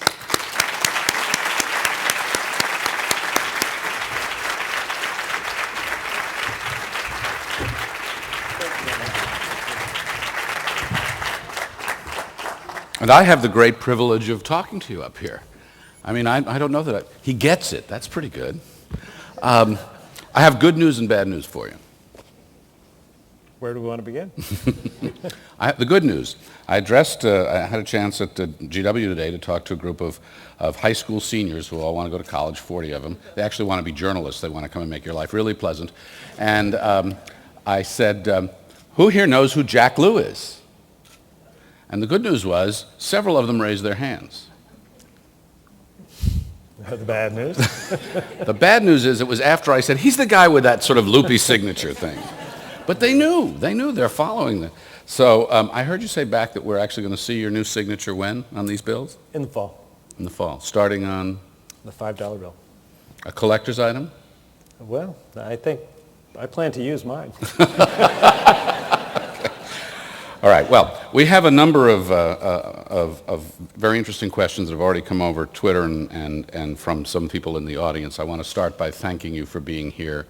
You have been a great friend to USGLC. You bring a remarkable global perspective to a remarkably global job that you're in now. So all the best with that. Thank you very much. And it's great to be back here at USGLC. I said back there, and I really mean it, it's very hard to put together a room in Washington where there are so many people who care so deeply about the U.S. role in the world and supporting our ability to use soft power with bilateral, multilateral assistance. So it's really a pleasure to be here with you. Well, Mr. Secretary, I appreciate that, and I know everybody in the room does too. Let me ask you to start, if you would, with sort of the big picture, your big perspective. You spent a lot of time at the White House, up close, right at the table, OMB. You know where the dollars get spent and how and what the pressures are. Now you're at the Treasury Department with a very unique global view of things and looking at all sorts of interactions. If you were to talk about and to describe the President's approach to global engagement in his second term, forged by the lessons he learned through his first term, the world as you confront it today, the economy, global and otherwise, as you confront it today, how would you describe second term global engagement agenda? I think the president's approach will flow right out of the first term. The U.S. is the indispensable country in the world, but we can't operate alone everywhere in the world. We have to lead. We have to have a shaping role, and we also have to have a recognition that in a world of emerging powers and limited resources, we can get more done working together. And working together doesn't just mean between countries. It means public and private sector working together. It means the NGO world working with the public parties. I think that the approach that the president took in the first term really laid a foundation for this week's trip to Africa. The ideas that he's going to be developing flow out of it. It's that it is in the U.S. interest for developing countries in the world to be stable and prosperous. It is in the U.S. national security and economic security interest. And perhaps most importantly, it's consistent with our values.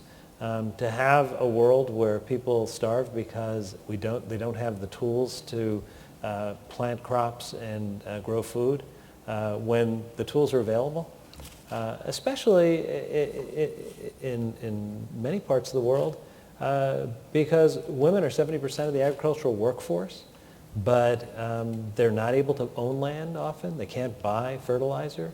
The role of women in the developing world is critically important to the well-being of the economies in the developing world. So I think, we could talk about the areas of the world where there are real stability issues, and there's one approach in those kinds of places. There's the broader set of countries where the goal is for them not to be stability problems. Right. And that's why we have to be there developing clean power sources, agricultural approaches that are sustainable, health systems that are sustainable. And I think that in the first term, I was privileged to play a role developing our bilateral approach. In my current role, I'm more involved with our multilateral approach. One of the things that was very important to us in the first term and now is to have those be coordinated. And if you look at the priorities of the World Bank and the priorities that we're pursuing, they dovetail very nicely together. And that's really important. And we have to do it on a bilateral basis. And you're working for some reform in that area as well, though, so that you have the flexibility you feel that you need to be more responsive. Explain that. Well, the World Bank reforms have been very important in terms of managing better, from the kind of basic things like procurement reform to how they operate in countries. That's important because it's how you get the job done, but it's also important to keep the support for our participation at a high level. We have to make it clear that with scarce dollars, they're being spent well, whether we spend them directly, bilaterally, or whether we do it as part of a multilateral So what's your top organization. agenda in terms of the reform to maintain that public and political support? Well, I think that we've been very successful in pursuing the reform agenda. I mentioned procurement. That's a very important area, transparency in terms of how the business of the World Bank is done.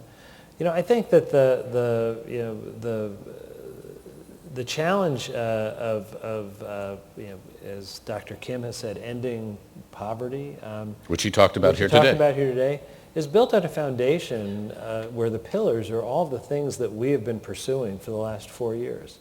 It's built on making sure that there's sustainable economies, making sure that there's enough agricultural production so that food is available broadly, that women and children can go to get health services, not just because it's being provided by international players, but because organizations are growing up within country to be able to provide the ongoing care. I have to tell you, when I was in Tanzania myself, when I was at the State Department, it was very striking to me. I expected to be most impressed by the kind of medical science and the outreach.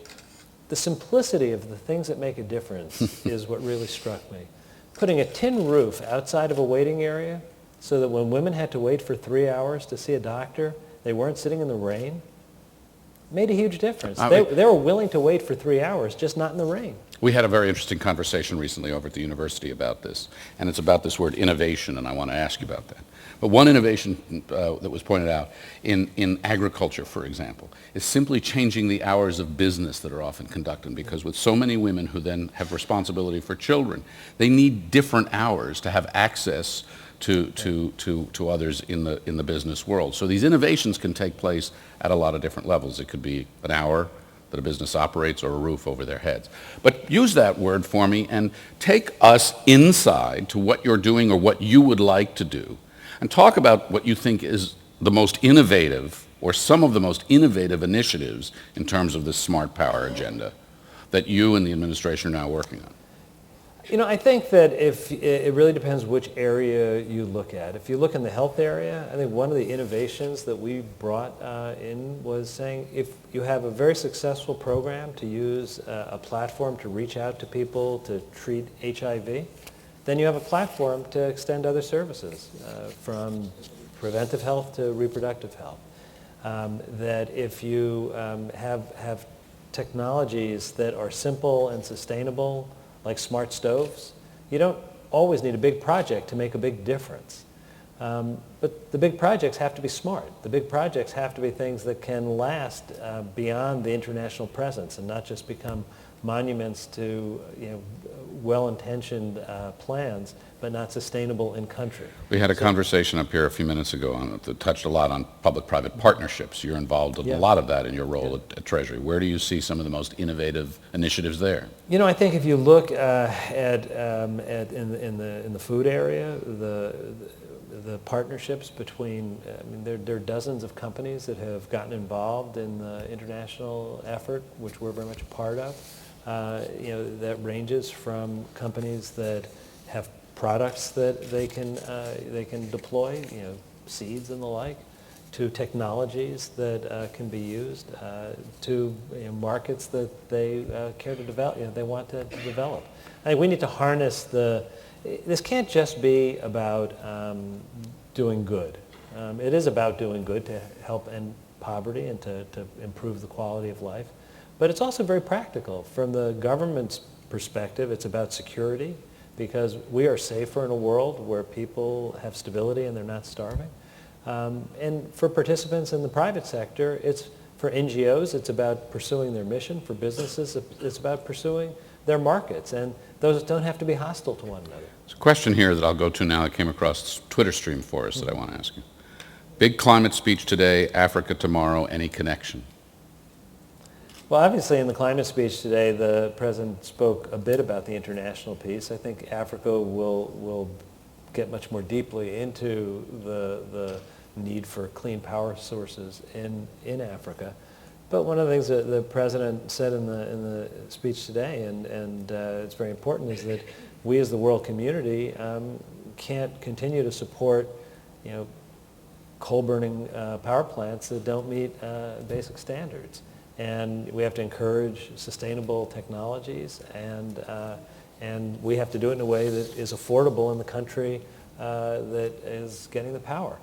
And I think that's a big challenge, but we have the capacity to do it. Yeah, I noted in his talk, he was talking about, I think, $7 billion or so in financing for climate mitigation adaptation projects in the developing world. Do you see a substantial change on the horizon then for how America is going to engage the world with the climate agenda assuming a different place in the calculus? I think that the climate issue is really truly one of the kind of formative issues of our day. I mean, we saw in just less than a year ago with Superstorm Sandy, the magnitude of damage that people don't think of as being possible in the east coast of the United States. Think about what that does in the developing world, where it just can wipe out every bit of an economy.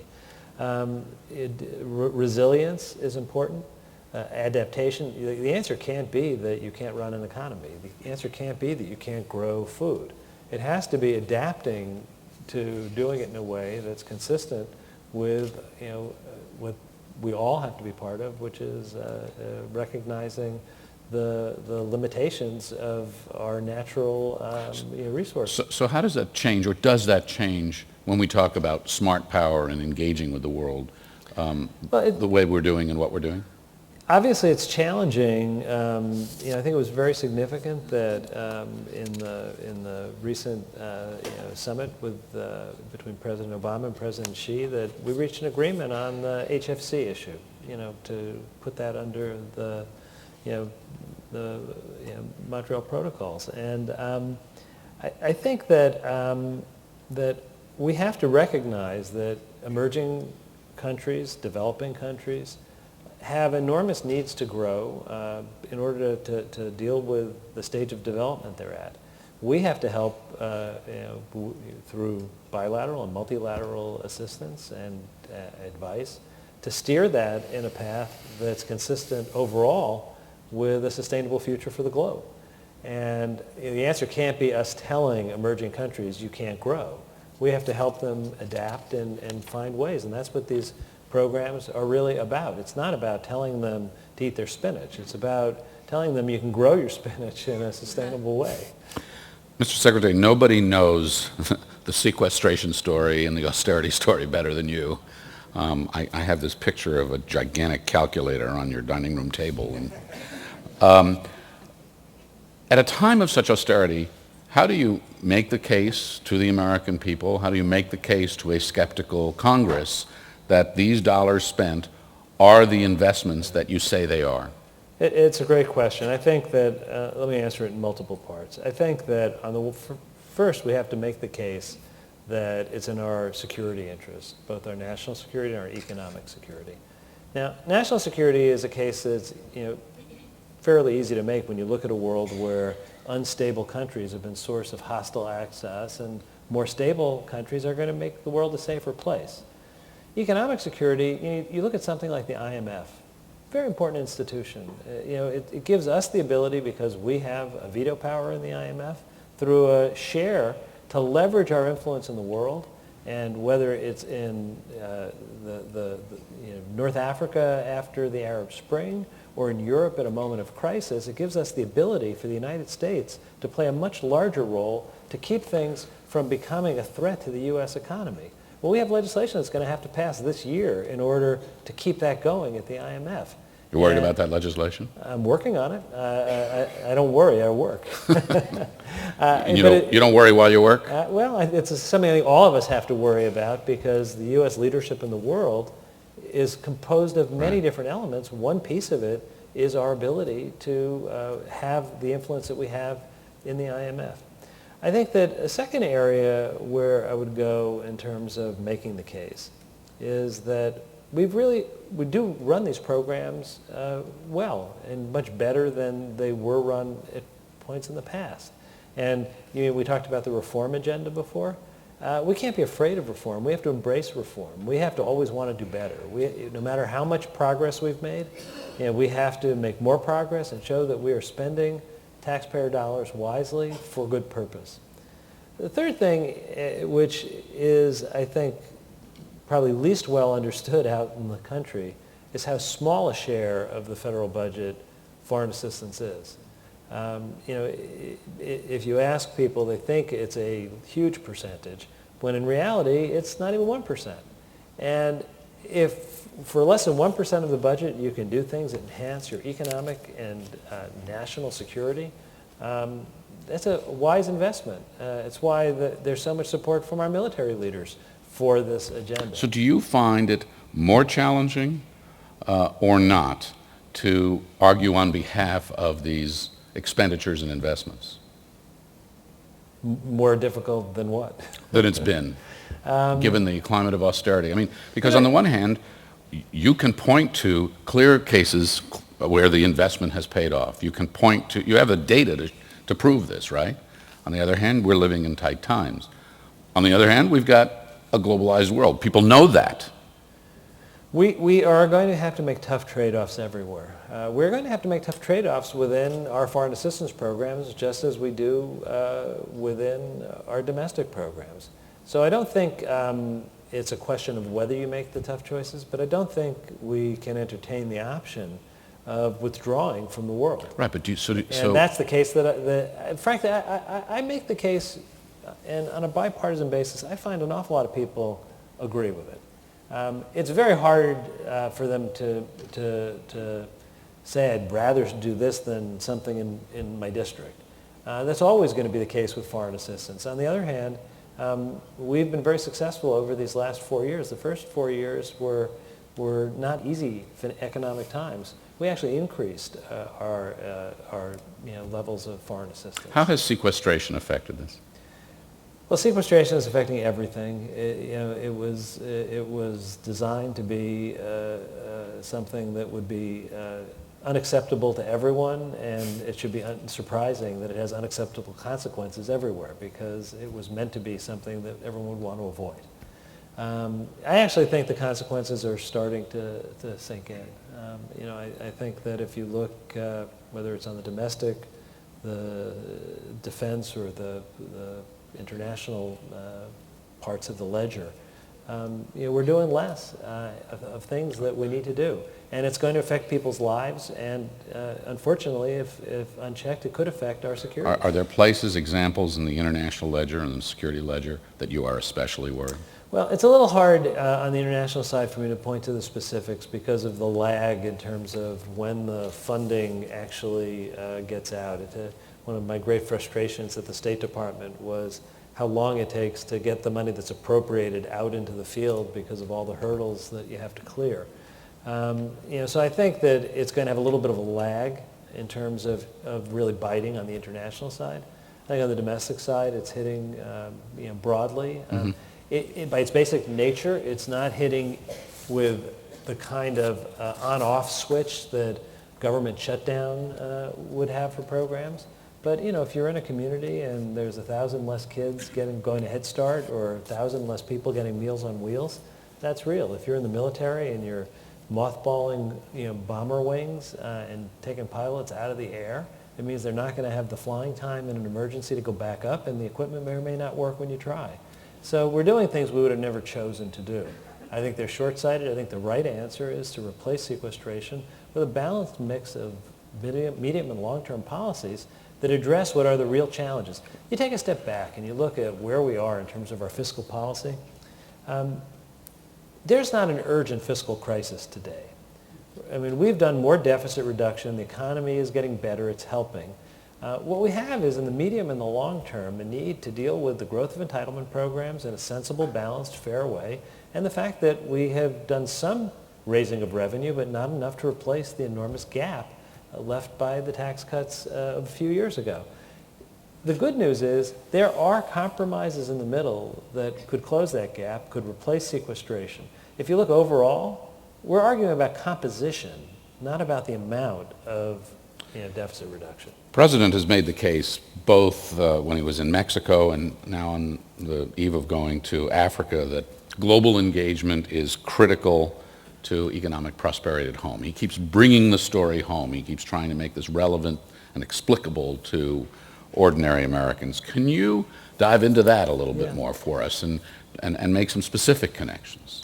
I think it's true in so many ways that we have a global economy now. Whether it's markets for our goods or sources of raw materials or exchanges of knowledge. There's virtually no aspect of life that isn't very much affected by things that happen around the world, not just in the United States. People don't appreciate that Buick sells really well in China.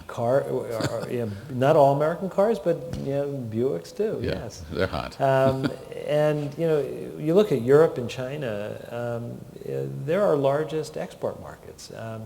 It makes a huge difference to us that they do well, because those markets grow. We don't just buy from them; we sell to them.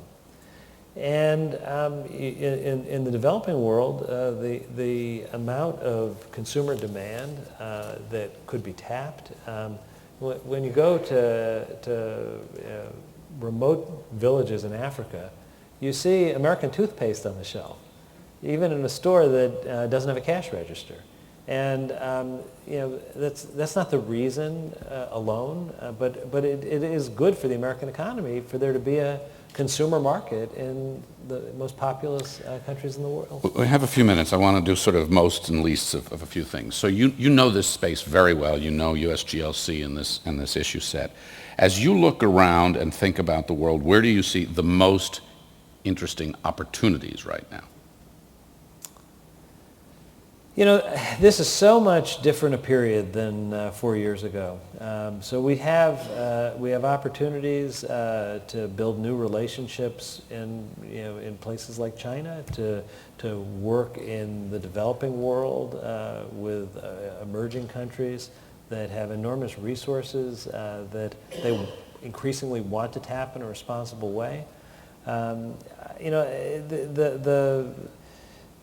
I can't say that there's one. It's part of the nature of the global world that I don't think there's one. We don't get to choose that we're going to focus on either Africa or Asia or Latin America or Europe or China.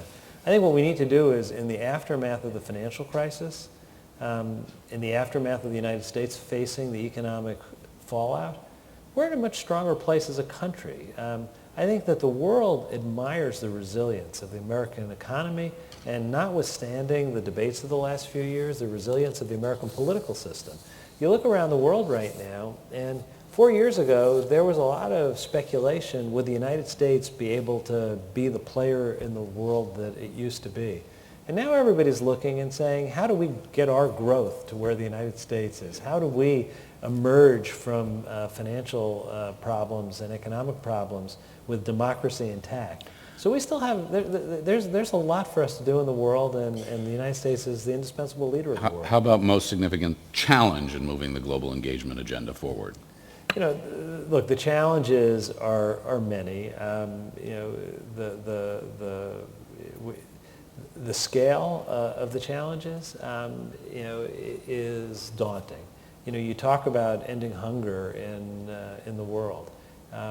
It ends up you're dealing with one farmer at a time, and there are millions and millions and millions of farmers. So you can't have a retail relationship where one or another great power comes in and does it.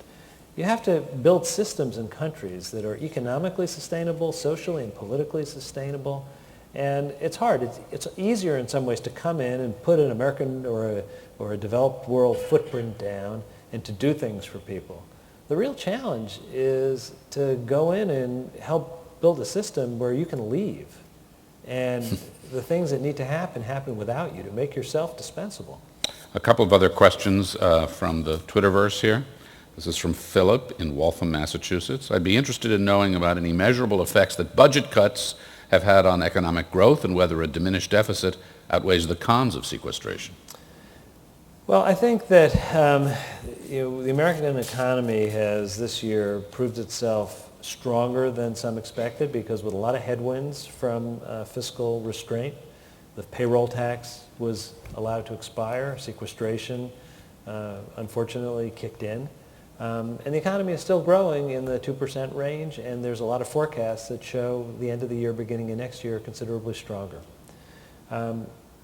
I think you have to distinguish between things like the payroll tax cut and sequestration.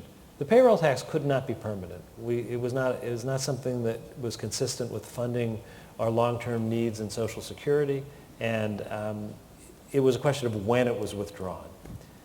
Sequestration is avoidable. It can be replaced. If you look at what it means macroeconomically, it's 0.5 to 0.75% of GDP. It's about 750,000 full-time equivalent jobs. If you could give me a piece of paper that I could enact into law to create another 0.5 to 0.75% of GDP growth, I would think you'd be a hero if you could present that plan. So replacing sequestration and avoiding the kinds of unintended consequences that I've just gone through remains a pretty big challenge. The good news, looking at next year, there's not any obvious next round of kind of headwinds from federal policy. What we need to avoid is any self-inflicted wounds. I mean, we went through in 2011 a real spectacle in this town, where for the first time in my more than 3 decades in this business, there was actually a debate about whether or not the United States government should or could default. It was amazing.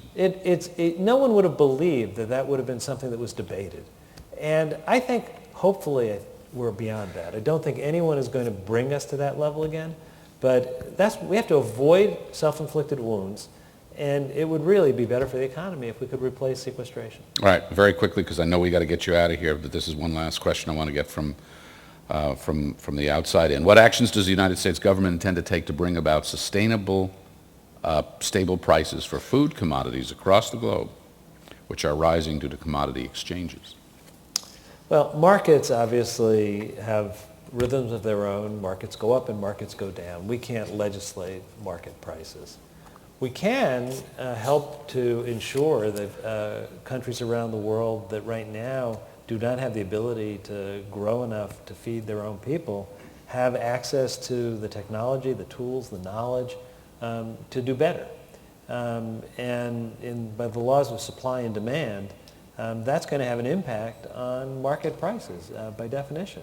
So I think that we have to do our part helping to share the bounty that we have, but more importantly, we have to help to grow the ability for countries around the world to meet their own food needs. It's been a long day for a lot of people in this room. You're about to leave us, but maybe you want to take 60 seconds for your parting thought to this group and to this conversation about both global engagement, smart power, and making that case. Well, Frank, I appreciate the chance to be in this conversation with you today and to talk with this group. I think this is a group I probably least need to make that case to, because you're here because you know that engagement and using all the tools of smart power, along with the traditional tools of military power, is what gives the United States the ability to play the role in the world that we need to in the future. It would be a much less promising future if we were to withdraw the tools of smart power. It used to be called soft power as opposed to military power, but I think it's a huge innovation to call it smart power because the two together give us really an enormously enhanced ability to make the world a safer and a better place, and a place where our economic and national security and the next generations is going to be safer. And this group is here because they know that. And so are you. So thank you very much for all that you do and for being here today and for sharing your thoughts. Really enjoyed it. Thank you.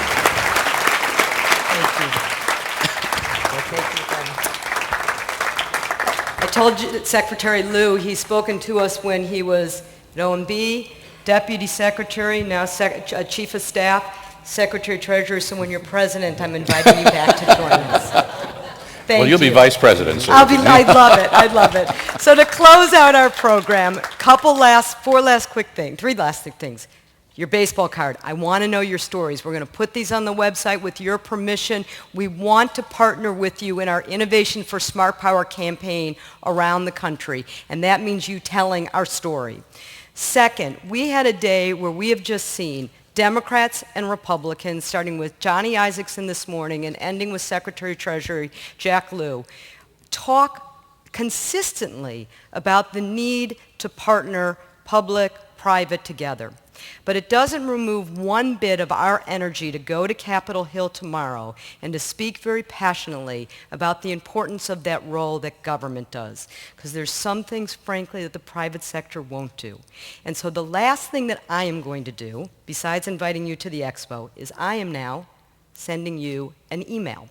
And somewhere in the next half hour, hopefully you will get it, and it will look something like this. Each of you got the Smart Power report on reports that we have written, and it has a map in it. You might have seen it when you registered this morning. And what it shows is a decade of bipartisan action and support for development and diplomacy, for engagement and advocating on international affairs budget. What I'm going to ask you to do, for those of you on Twitter, tweet it. For those of you on Facebook, post it. And for all of you, when you get my email, I want you to email me back, and I will respond, but I need two things from you. One, I want some feedback. What did you like about the symposium? What worked? What would you suggest for the future? Second, I want to know your story, and tell me what you think the next step on the road will be. So I thank you all very, very much for not just being here today, and especially for those that came from out of town, but for joining us on the roadmap of smart power and to continue our work together to ultimately do what our tagline is, to build a better, safer world. So please join me, and I look forward to visiting with you out in the Smart Power Expo. A lot of organizations, businesses, and government officials have taken time to put fabulous exhibits together, and please come out and take a look at it. Thank you all.